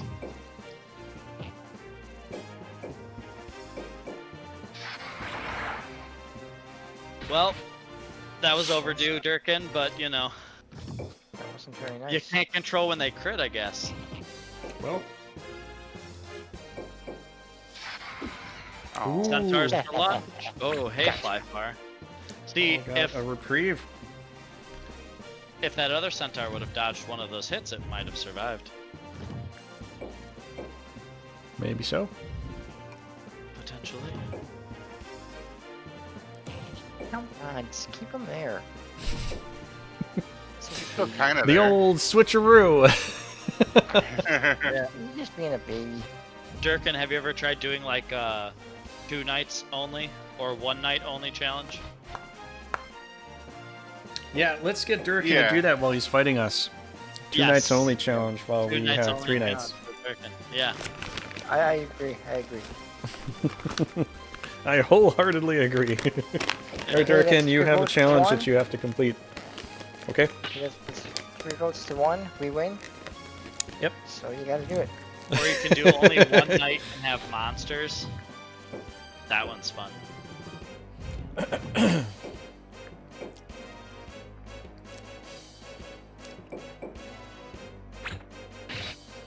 Why don't you shoot him? But yeah. He's minding his own business.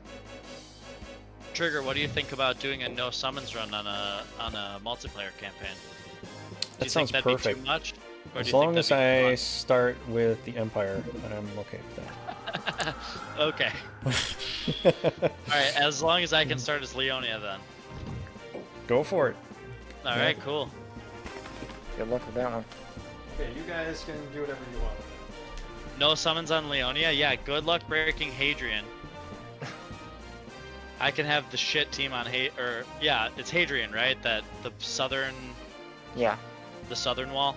Yeah, have a shit team on Hadrian because all you need is like 2 or 3 frontliners, solid frontliners, a bunch of protects and heals in the back, and you're never breaking through. And I can sit right on that castle because you can only get like 2 monsters in there, Yeah. Yeah.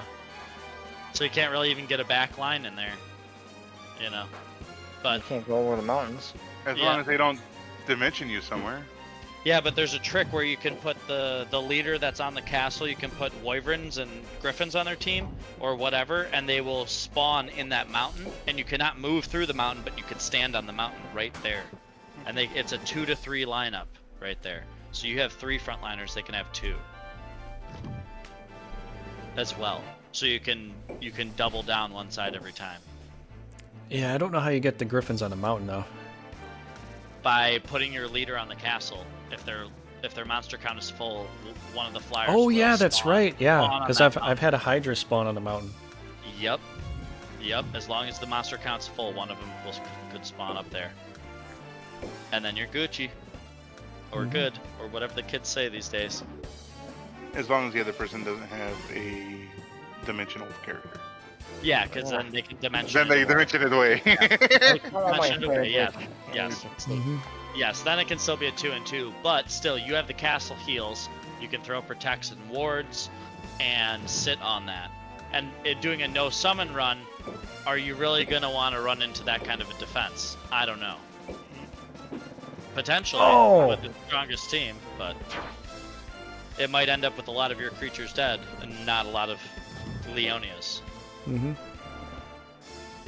Which is so it makes everything more important. I don't know. I think it'd be interesting. Not that we would have to. Ah, the classic view. Yeah. Yes. Well, Paul, he decided to go up Chuck. I know. And he's gonna Very blister nice. up. He's gonna blister an airstorm all over this lizard Lizard. bird. Lizard Chuck. man. Too bad that giant missed, or that would have done a heck of a I lot of know. damage. It was 79%. I thought it was decent. Yeah. This is Brigandine logic, apparently, not Battle Brothers logic. Mm-hmm.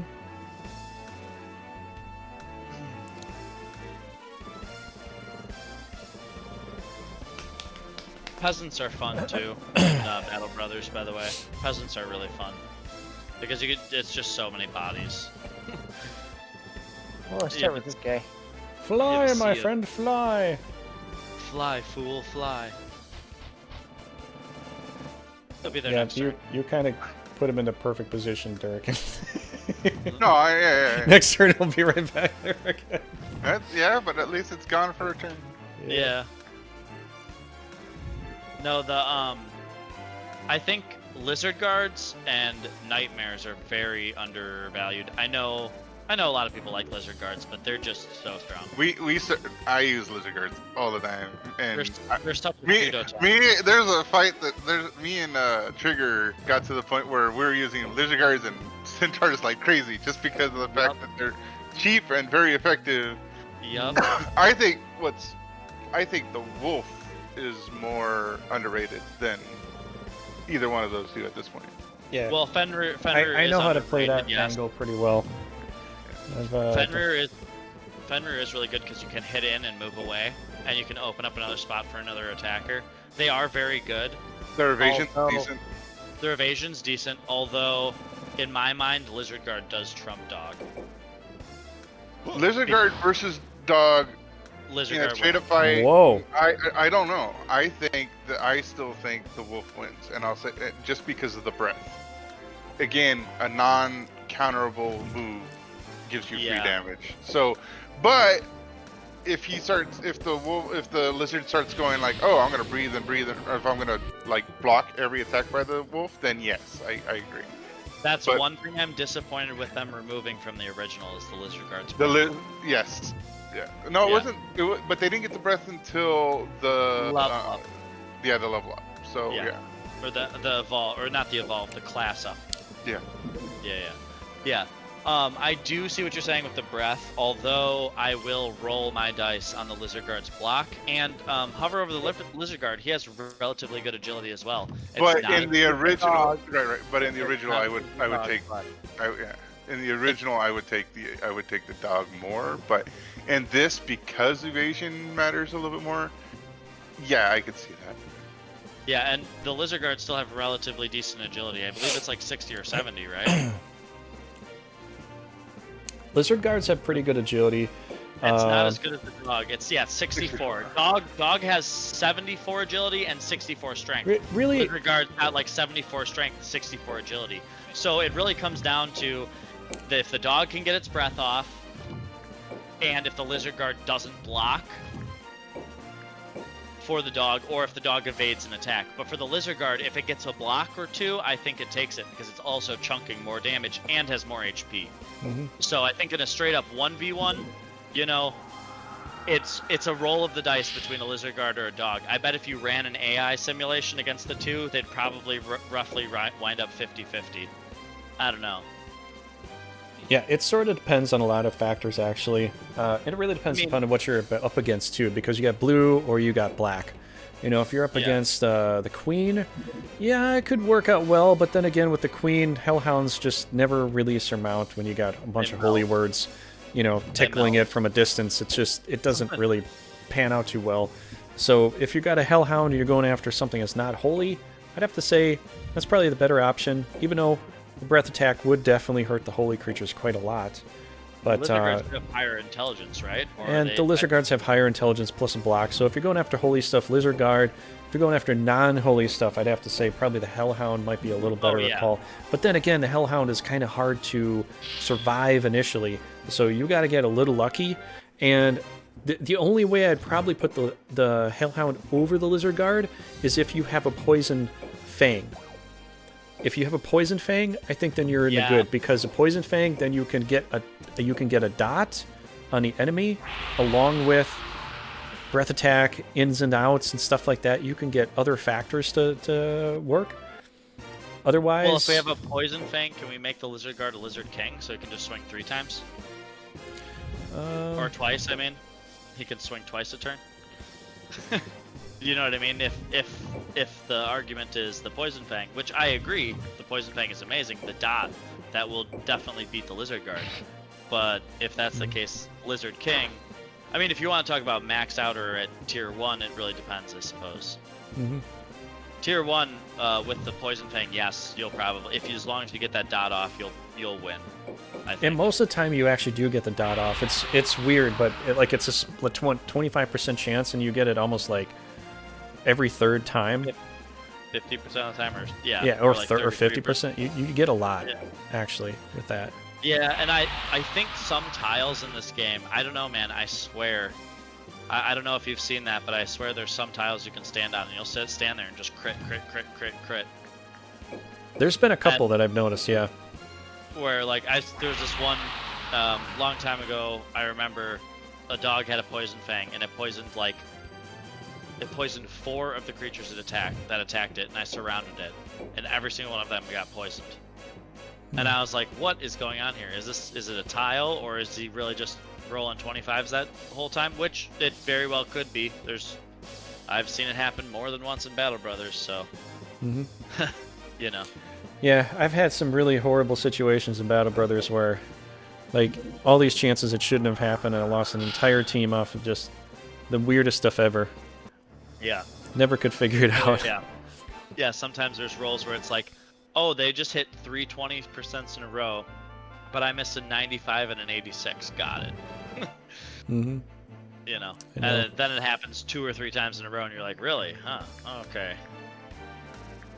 But yeah, I don't know. I think I both agree with you guys that the hellhound may be more underrated than the lizard guard. I do stand corrected there. Mm-hmm. However, I do think the lizard guard stands toe to toe with dragons. and the Hellhound does not, and that is a huge contributing factor when dragons are in play. In my personal opinion. Yeah, you Not need to that have dragons are the head of it something. much, but- Like if you have a piece of armor on the Hellhound, like a red dot defense, because most things are red anyways. So if you got a red dot defense on the Hellhound, it would be pretty, effective, honestly. Yeah. Yeah, and I mean, put a green dot on, or put a red dot on the Lizard Guard. I'm sorry, To I didn't see block- what you to did block when I with was green. talking to you. What did you just do? Oh, you nuked him? Okay. No, I didn't nuke him. I froze him. Yeah, well, yeah. But yeah, Randy Moss gets away with it again, Paul. Mandrakes are really underrated too. Oh man. They're like a filler.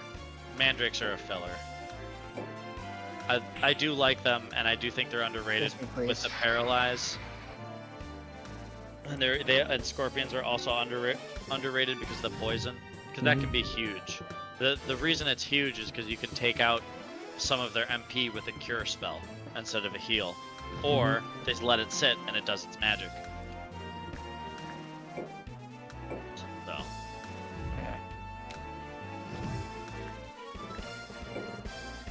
I'm surprised they never. Well, obviously they kind of figured a area cure would be busted.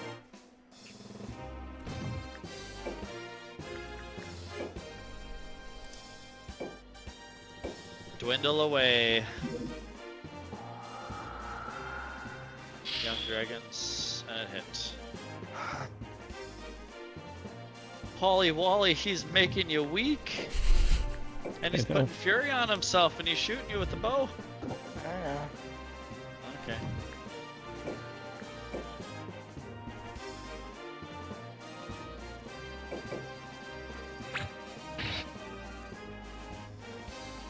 Wow. This battle's over before it began.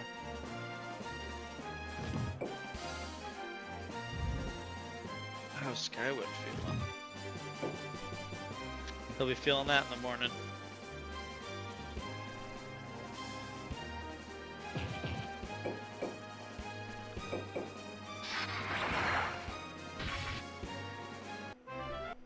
Oof.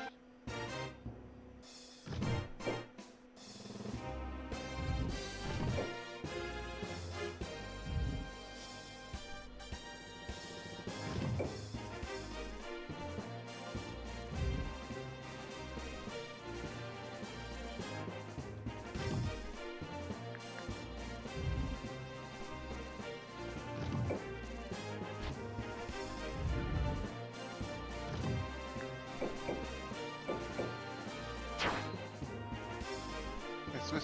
Oh, I got it. Ooh, full hit too. Oh boy.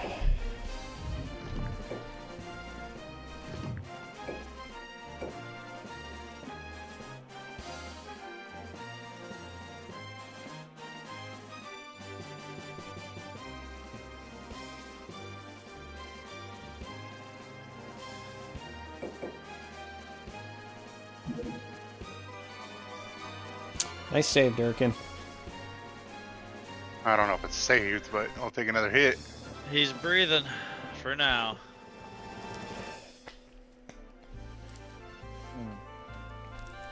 Interesting. What does Holly Wally want to do?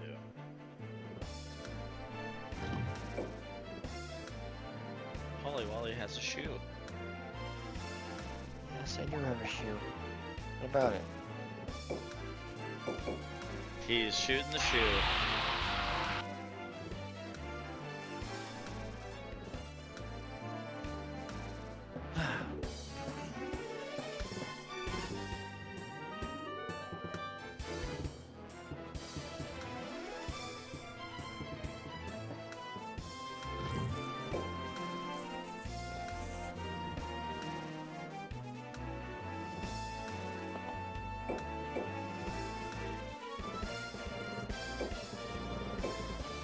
Take more hits.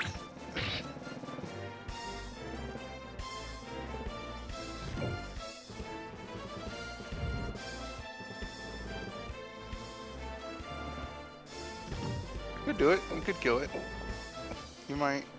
Let's see. Come on. Yeah. Oh, got it. Whoa. Yeah. Okay. Gi- Well, Giants hit like a frickin' truck, man. yeah, Yeah, but I'm they kind can. of running low on monsters, and I don't have enough to get these guys undwindled, so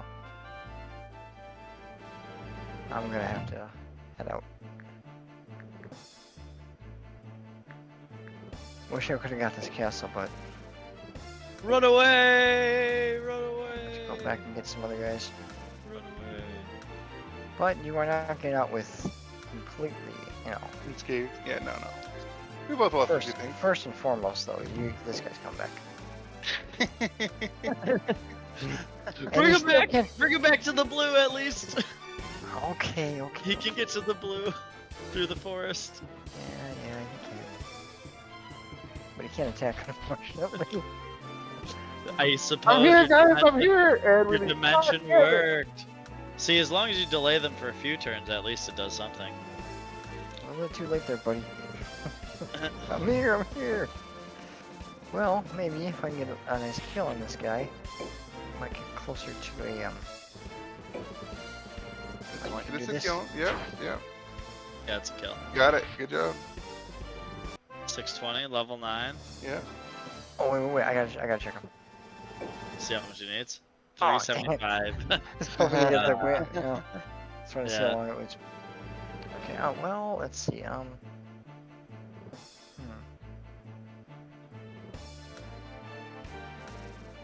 don't like this guy.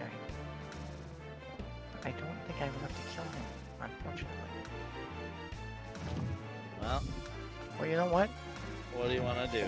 It's gonna suck, but he can't kill my guys. So I'm just gonna do what I can for experience. Well, there you go.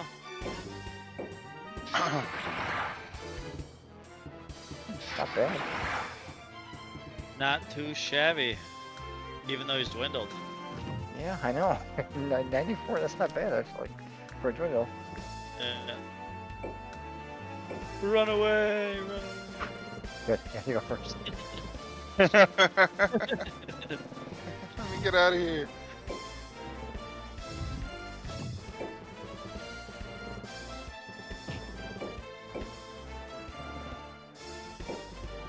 Nom nom nom nom. Eat him up.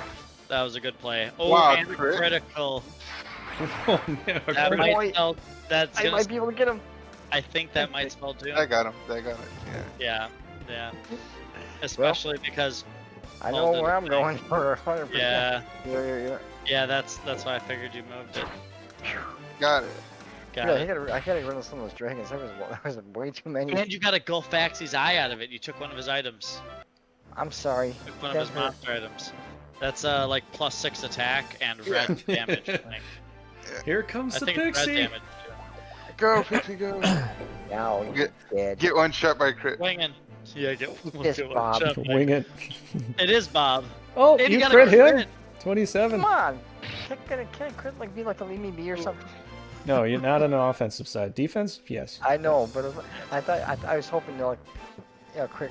I was leave me just be on happy I that. defended here. I'm getting Okay, attacked well, everywhere. good battle, Durriken. Good Good battle. Jeez, everybody. Next, I attack. hate. Good battle, but I still hate you.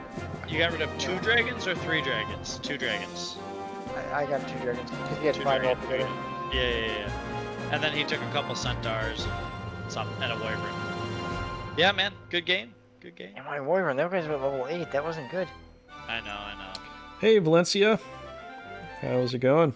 What we got? The those dragons, Paul. You need like a hydra or something on them because they're just so meaty. I'm thinking I can't get hydras where I am right now. I I might be know, able to do know. it soon somewhere else, but Because you we're so active, we're fighting. It's like, oh great! I get another Alright. attack. got So, it. so Valencia, Another defense. yeah, welcome to the stream. We're watching Raging Paul versus Durriken right now. Raging Paul is Caerleon, Yeah. Durriken is Norgard. I'm playing Iscalio, but I haven't had a battle yet, so we'll see if that happens tonight. But yeah, and Metallic Mike or Lucid is in the chat, hanging out, talking. What is up? Oh, you got Lionel land talks now. to Blade Master. I've never seen this conversation. challenge you. perfect the art of a sword. It's pretty rare these days. Are there better ways to have fun? Yeah, we can play Burgundy. No, only a sword. I must see if my training bears fruit. A little stiff, but like you. Sure, I'll accept your challenge. Thank you. You're welcome. I've never seen such a polite, Challenge. such a polite foray there. They're nice guys. Usually there's slapping and glove throwing involved. Mm-hmm. Yeah, and Yeah, you know, but as good This as time they're a little more Dinadan is, civilized. I think he's overcherished. That is a hot take, by the way. Not many people agree with that. Yeah, that's But your I hot, think- steamy take, which I think is a steaming pile of something. He's arguably what? he's arguably the Why most don't you- wanted character in the game to play as, No, and he's no. just not as good as how much want is his way. Let's put it that way. I still think he's an amazing knight, and right Yes. off the bat, he is a force to be reckoned with, no Yeah. doubt. Yeah. But if you do some like crazy stuff with like Lance or a really really low level knight, and you get some good rolls and you throw some potions on him, I mean you can throw potions on Dinadan too, but there's just so much potential for some of these lower tier knights that You know get what, Mike? no I play think from because now on you they're- should keep your comments to yourself. that get no play. Yeah. They're a level 1.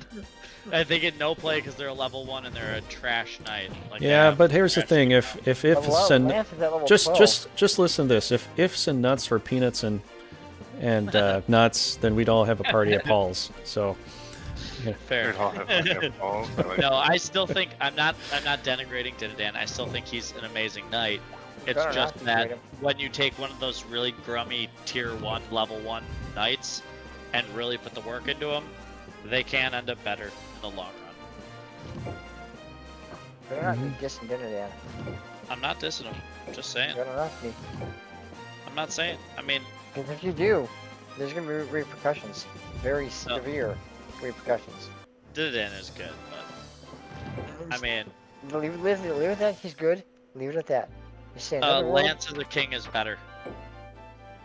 Level 1 king Lance all the way up to 30. Lance is stronger. well, I don't know. how about you just prove that to me? Okay. Level 1 Lance? I don't think so. Level 10 King No, Lance, listen. maybe.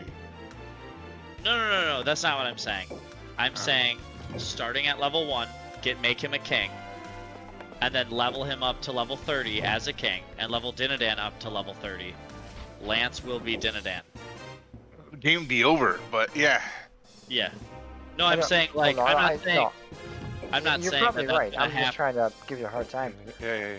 No, I'm just saying in the long run because King Lance as a king also gets a higher range of buffs than if he's a prince. So if you level him up as a prince, you're losing out on potential stat gains. yeah, but it's very I'm saying hard if you to want to get be- the king status right away because you'd have to beat the Empire, and the whole time while you're trying to beat the Empire, you're not using Lance, and so he's I just agree completely. he's yeah. he's sitting in the back, and then by the time you beat him, he's still level 2, and you got 2 other countries to contend with. With a king, you're trying to level up, and the only thing you can really do with him is sit him in the back and do bolt attacks and hopefully get kills. You have to like really micromanage Lance so well to get the Yeah. best stats with that. With King, you're better off just trying to kill the Empire with him as a prince, get up to level, I don't know, 16, go into kinghood. I know it sounds late, but go into kinghood and just get your stat boost, because if you look at his basic stats with his potentiality, or what they call power now, it's so low. If you look at his stats right now, you're going to see what I'm saying. It's actually very low. Yeah, The I only know. thing he What has good is his agility What I'm and saying his is magic. I'm not saying it's easy. I'm not saying it's smart. I'm not saying it's the fastest way to speedrun the game. I'm not saying it's What are any of you that. I'm just saying? saying objectively, What are you saying? I'm saying objectively, if you do that, he will be stronger. Oh, than yeah. Dinadan. If Oh, you yeah. if you get Lance as to a king at level 1 and level him up to 30, he Mm-hmm. will outpace Dinadan by say level 25, level 27. Yeah. You're saying objectively, I'm just saying subjectively. I'm not saying- The game I'm not runs saying more. the game runs in that fashion more subjectively because unless you're playing like AI, you're not going to have an easy time even Oh, yeah, remotely I'm getting saying- close. I'm not saying in a multiplayer this would even be possible. It's probably not even possible in a multiplayer. You also have to challenge other people through the castle and all that other stuff. I'm not saying it's, it's what everybody should do or you viewers at home should go on and do. All I'm saying is, definitively, he is stronger than Dinadan if you do that. That's I'm true. not saying that it's smart or it's easy or whatever. I'm saying that if you do that, Yeah. he will be there. I'm just arguing for the fact that, I do Why don't like you wanna Lance. fight me He's here, not, Durriken? he's not a favorite, but Oh, I'm sorry. I'm not fighting your Doomstack right now. Come on, they're not Doomsticks, it's just Dinadan. Not Doomstack. Alright. I fought over You don't have 100 to act battles. oh, he's running. Run away! Yeah, I'm run trying to away, get to over 200 battles, but you won't fight me. Run away! Okay, I guess good battle there, Durriken. Run away! Not much of a battle, but good one. Hey, you gotta know when to hold them and you gotta know when to fold them. Yeah, Kenny Loggins knows that very well. Yeah, it's a free 200 experience for you. So. Oh yeah. Are we I gonna? have a good run of bad luck.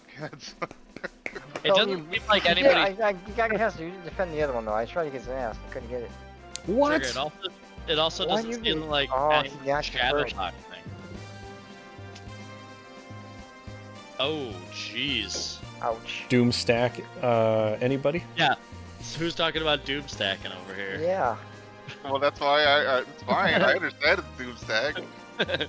I have 2 people with Doomstacks. I gotta get one of them off me. I think that's right. Go with this one. Yeah. Ow. Gomez. Chill out, buddy. Okay, we're doing this. Just Oh, look what Drist has. and Caerleon. What Drist has. Hey.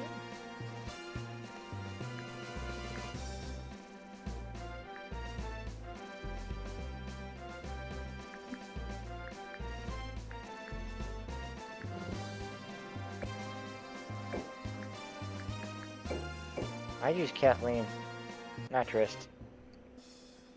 I'd use everybody. Whole I'm squad. surprised I didn't want to talk sure. to Driss there. Smell a rampage. Are you ready to rampage? Yes, Your Majesty. Oh, good answer. Good answer. This is gonna be a heck of a fight. We got some strong contenders here. We got a Balmont, we got a Lilith, we got a Death Needle, a Lizard Guard, Drist, Ira, a Gigantes. We got some big hitters over here on this corner, and a ton of unicorns, and some pixies. And over there we got Gold Dragon, Phoenix, White Dragon, a dog, a Fenrir dog, and then a bunch of level whatevers. Tier 1 level whatevers, but a lot of them. Gonna be a heck of a fight, guys.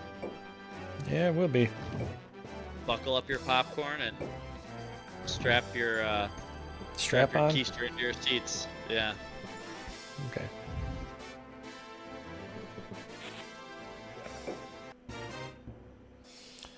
Hope this turns out well. Although, yeah.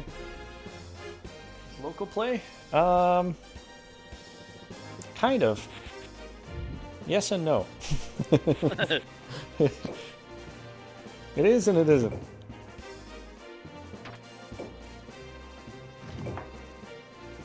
Schrodinger's local play. If you know anybody that wants to jump in, let us know. We will talk with them. We'll have a powwow.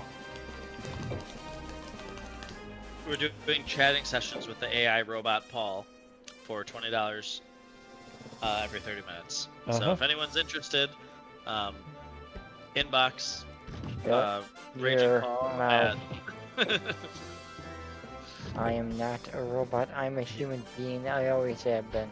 He is a robot. Yeah, the thing is, I know our viewers may not believe this, but I mean, just because you may believe that a robot doesn't mean that's true.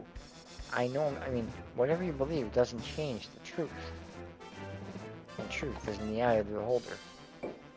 Therefore, the truth is only what you want it to be. Therefore, Paul is a robot. No, I am not a What we're robot. saying. The thing is, truth. It doesn't. You may believe what you want, but it doesn't change the truth. Therefore, I am not a robot, and that is the truth, and it doesn't change. It never will change. All right, we need Because everybody I am to. not- We need a petition to see if Paul's a robot. You know Everybody what- here what- currently is why- Paul a robot? I think he is. The petition is not going to change the truth. The truth is what it is. Okay? I think everybody agrees with me. Paul's a robot. I don't care what they if they Therefore, agree I with you or not. find you guilty of being a Then, robot. then if they agree with you, they're believing. They're Is it believing really a lie. guilt? Can there be Why guilt would in you a believe a robot? I lie? don't think there can be guilt in a robot. There is no But wha- guilt in a robot. The thing is, why would you? If people are on your side, why would you believe in a lie? It doesn't make sense to me. Because Paul is a robot. No, I'm not.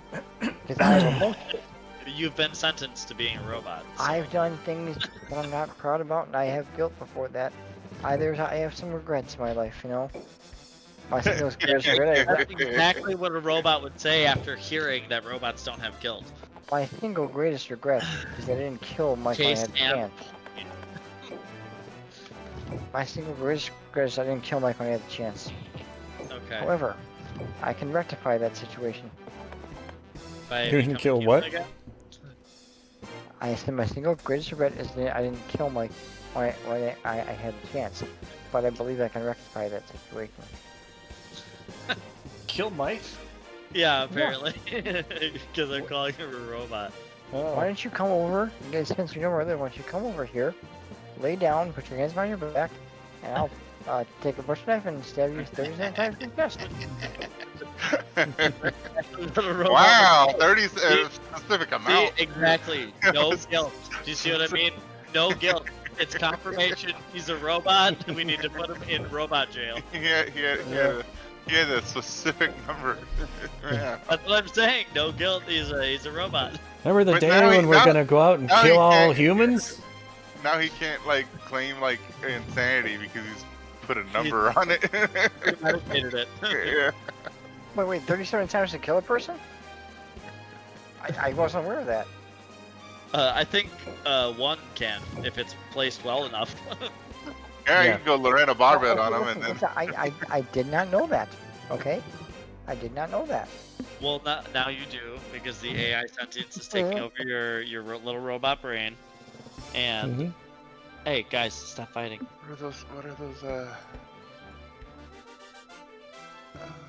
What are those little tiny microbes of machines? Nanobots. Nanobots. Yeah, that's what it is. Okay. The cats were fighting. I had to break it up. Is that what you call you and Paul? Yes. That's right. No, the actual cats were fighting. Gomez and Tisha.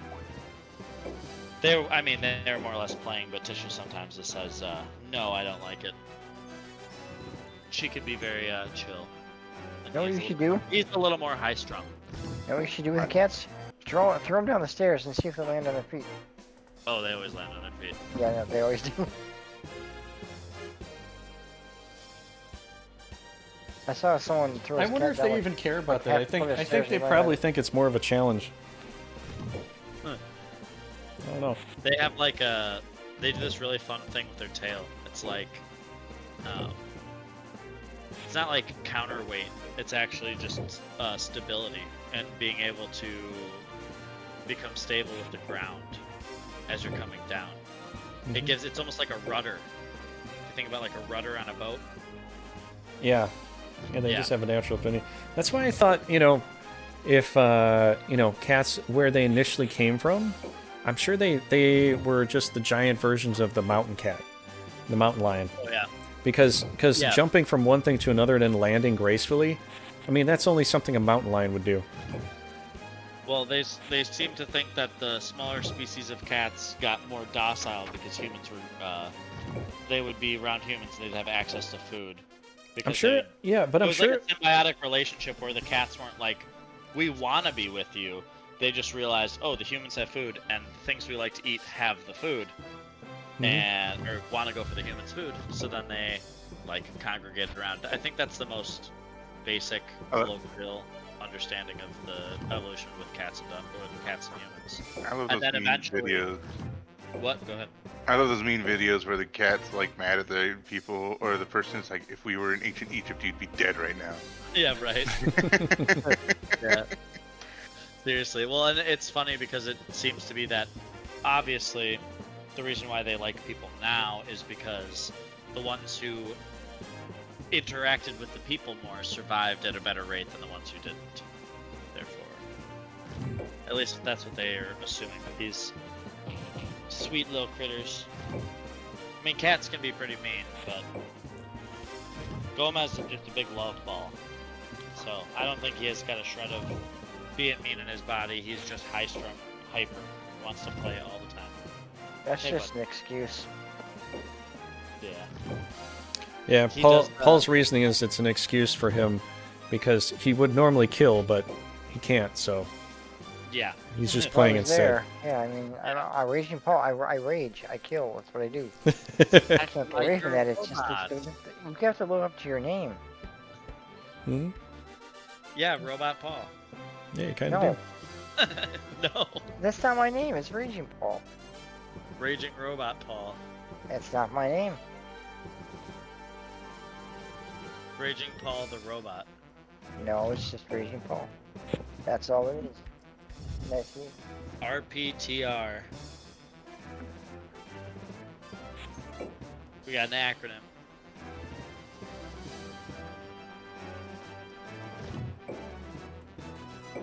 No, I think you should keep your opinions to yourself, Mike. Getting spicy. It's getting spicy. Yep. You have no idea. The fight's about to go off. That's the big one. You have no idea. This is a level 29 gold dragon? 20. Oh, 20. Hey, Durriken, nice to see you in the chat. How you doing? You ready for some carnage? Ready I for hope something? we are. I think we are. Just which way we're gonna do it, who knows? Waiting all day. Oh yeah, you're waiting all day. I'm just waiting here, Done bro. yet? You done yet? Are we there yet? I'm not begun to defile myself. It's define myself. Even I know, has but I'm Jubilee. saying like when Zolkimmer said it in Tombstone, he was drunk. That's why it sounds like I'm not even get to defile myself. He was trying to say defy, but when he was so drunk, Oh, it yeah. sounded more close to do the defile. But that's what I was Makes going sense. for. I Who's- know it's defy, but Whose Phoenix is that? That, Is it Who's Jubilee? yeah. Yeah, whose is that? I know whose it is. Whose is it? It's Jubilee. Paul, do you know whose it is? Jubilee. Yeah. That Yeah, was the that's Queens? that's Leonia's. It's the Queens, yeah. You know, actually, the first time I ever played this game, I played as Vinard, and then I fought the Queen. I captured the Phoenix like right at the first or second battle I did. Had the whole time. The first time I ever played this game, like the original, long time ago, about 20 years ago, or whatever Okay. this game is. But the thing is, that was the first big high-level monster that I captured. It was like first and second battle. I had the whole game. He was pretty mad at me after that. Yeah. They tend to do that, Paul. Phoenixes Yeah, are really correct. good. You know what? Listen, Leonia? Norgard took out Leonia, and they the Phoenix. Why didn't Lance come to Caerleon with his salamander? That would have made things a lot easier for me.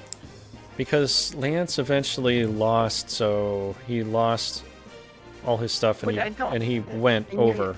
Even the Stone Golem and the I think I have a nightmare left though. But the Stone Golem and No, the but salamander, Vinard captured Leonia. So in capturing, he captured the monsters. Lance lost New Amechia, But- so he lost then you put a the leash. salamander. Then you put a leash around your dragon and say, Paul, you "Come with already me." know that the salamander's so easy to lose in this game. They just knew that, and they were like, "Yeah, he doesn't have it anymore." Come on. I got You know how shafted on easy it that is to part. capture that damn thing. I got shafted on that part. At Yeah. least you get to him, Garrett. It's not that easy to kill. It's not, no, it's not easy to kill. It's but easier to easy capture than it is to That's kill. what I'm saying. Yeah, it's a lot easier to capture than to kill. That I don't doubt that, but you know, I mean, like that. But I didn't I still down either. All I got kept was the nightmare that he starts with. That's it.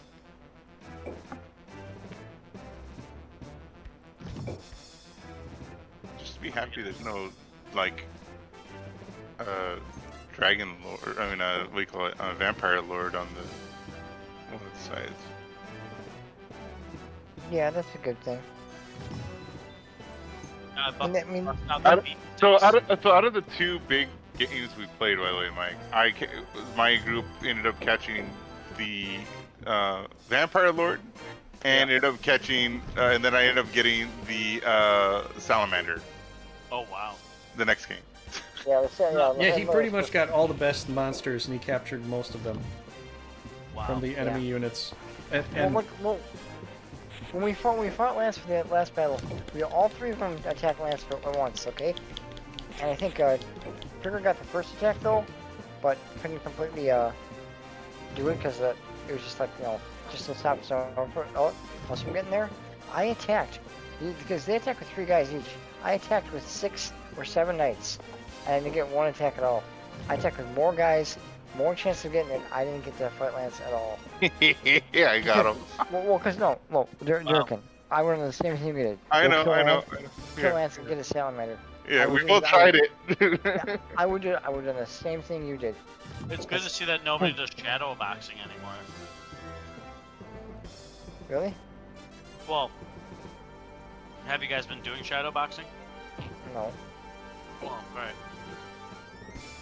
Because it's one thing for him to steal the attack in front of you, or get the attack off before you, Yeah.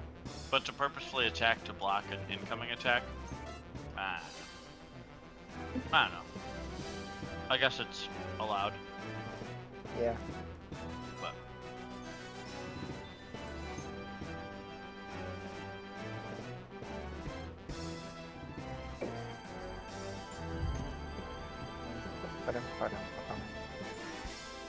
yeah, that sucks though. You got all the good stuff. Well, it sucks for you, Paul. I know. Awesome for Durriken. Well, yeah, it would have been nice, a lot better for me if I actually got that. It's a lot more powerful. I know it's just one monster, but it's a powerful monster. Yeah. Bring a couple angels to scare that vampire lord away real quick. Well, archangels are sheriffs. No consonants there.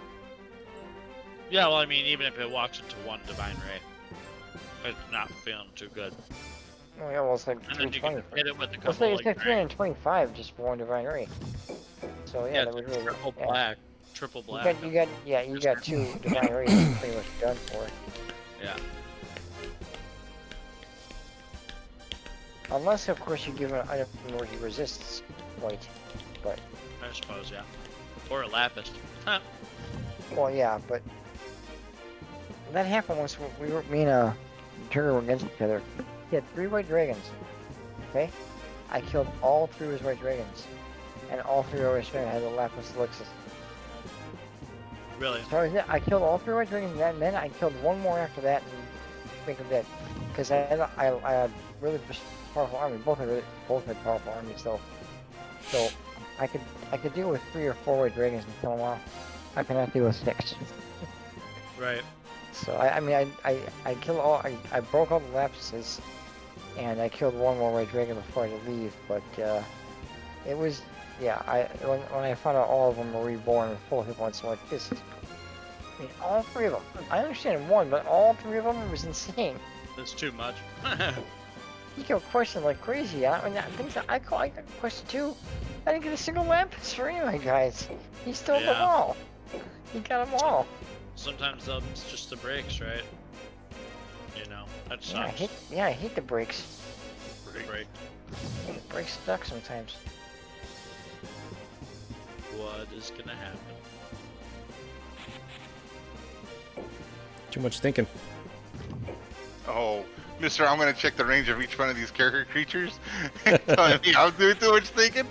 Wow. What are you talking about? I don't need to check the range. I already know what the range is. You went and checked how far they can all move. I watched you do it. I checked 2 characters, that's it. Mr. Attention to detail. So? You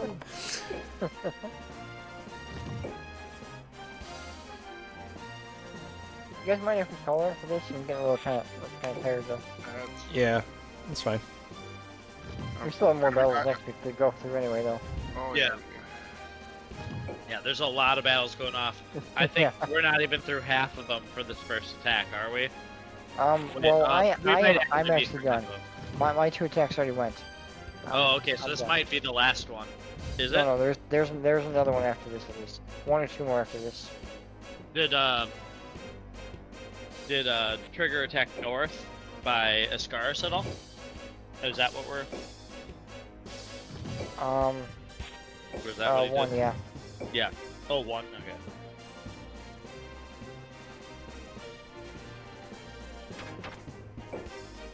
It is a castle that Scarce actually has. To be, I think, yeah, they have it pretty good to begin with, but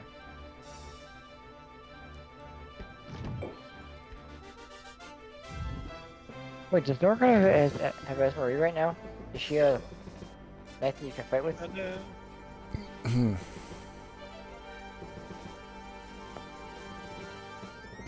I'm not sure. I think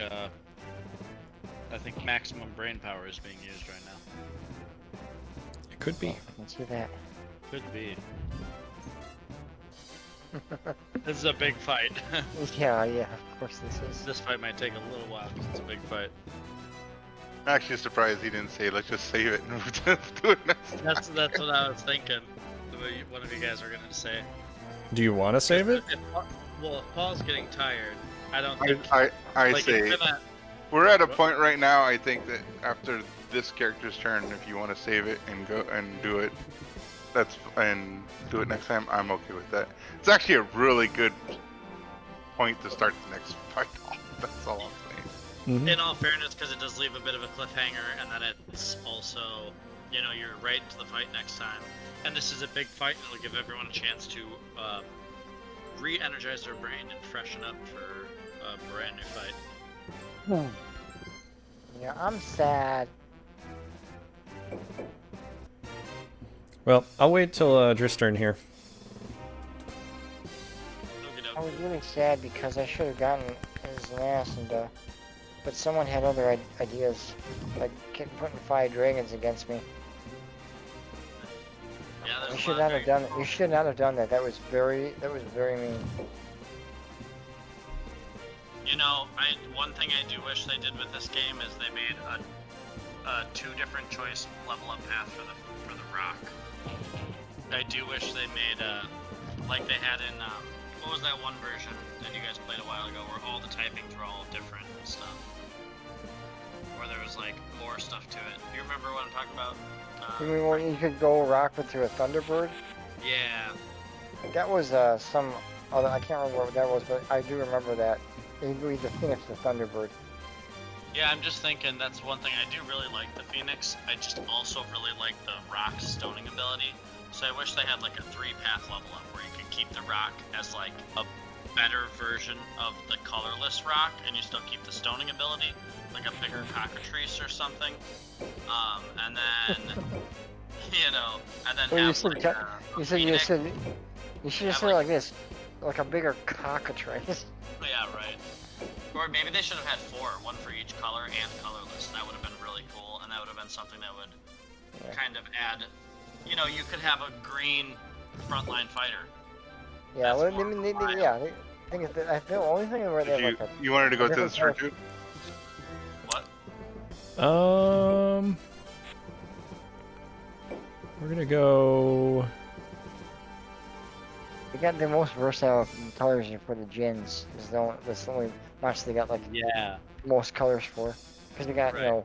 nothing, red, blue. All right, we're gonna green, save it and, here. black. Yeah. Yeah, they have all of them, don't they? They don't have no. They got white, They have every color and colorless as their beginning. 2 zeros. That's weird. Oh, no, I don't think they have a green though. I don't think they. I can't remember what they have. Maybe slave over that same slot again and see if it turns to a 1. Oh, it'll turn to 1. I'm just gonna leave it at I 0 like for the now. 0. It's the I same like the kind of 0. turn in a way though. Yeah. Make All it right. all gross. I Okay, think guys. This feels like Caerleon versus Duomikia all over again. Right? Yeah. All right, Well, it was guys. Fun, y'all. Yeah. All right, everybody. Thanks so much for hanging out and watching. Hopefully you did enjoy. If you do, definitely subscribe and leave a comment or something. But yeah, this is it for the first battle here of the 3-country scenario in 2024 to 2025. And I'm your host, Veracity Trigger. I am playing as Iscalio here, the yellow-orange team. Durriken is playing as the blue team, Norgard. And Raging Paul is playing as Caerleon, the green team that you saw earlier. And Mike is here commentating, and at some point we'll get him into a fight, into a game, and we'll have some fun. So you guys want to leave us with some end commentary and close it out?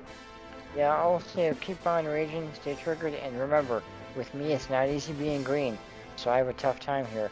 Please pray for me. That's all I got to say. Goodbye and have a good night. That's what I have to say. It's good to be playing again, good to be around these guys again, and I hope you all come and watch. And if you do want to play, please notify us, and we'll try to get you in the game. Yeah, if you want to be part of the game, definitely come to my Discord. Find it in the description box down below on YouTube and or on Twitch. You can find it there. Join Discord, send me a DM, and we'll talk about it. So, okay. Have a good night, everybody.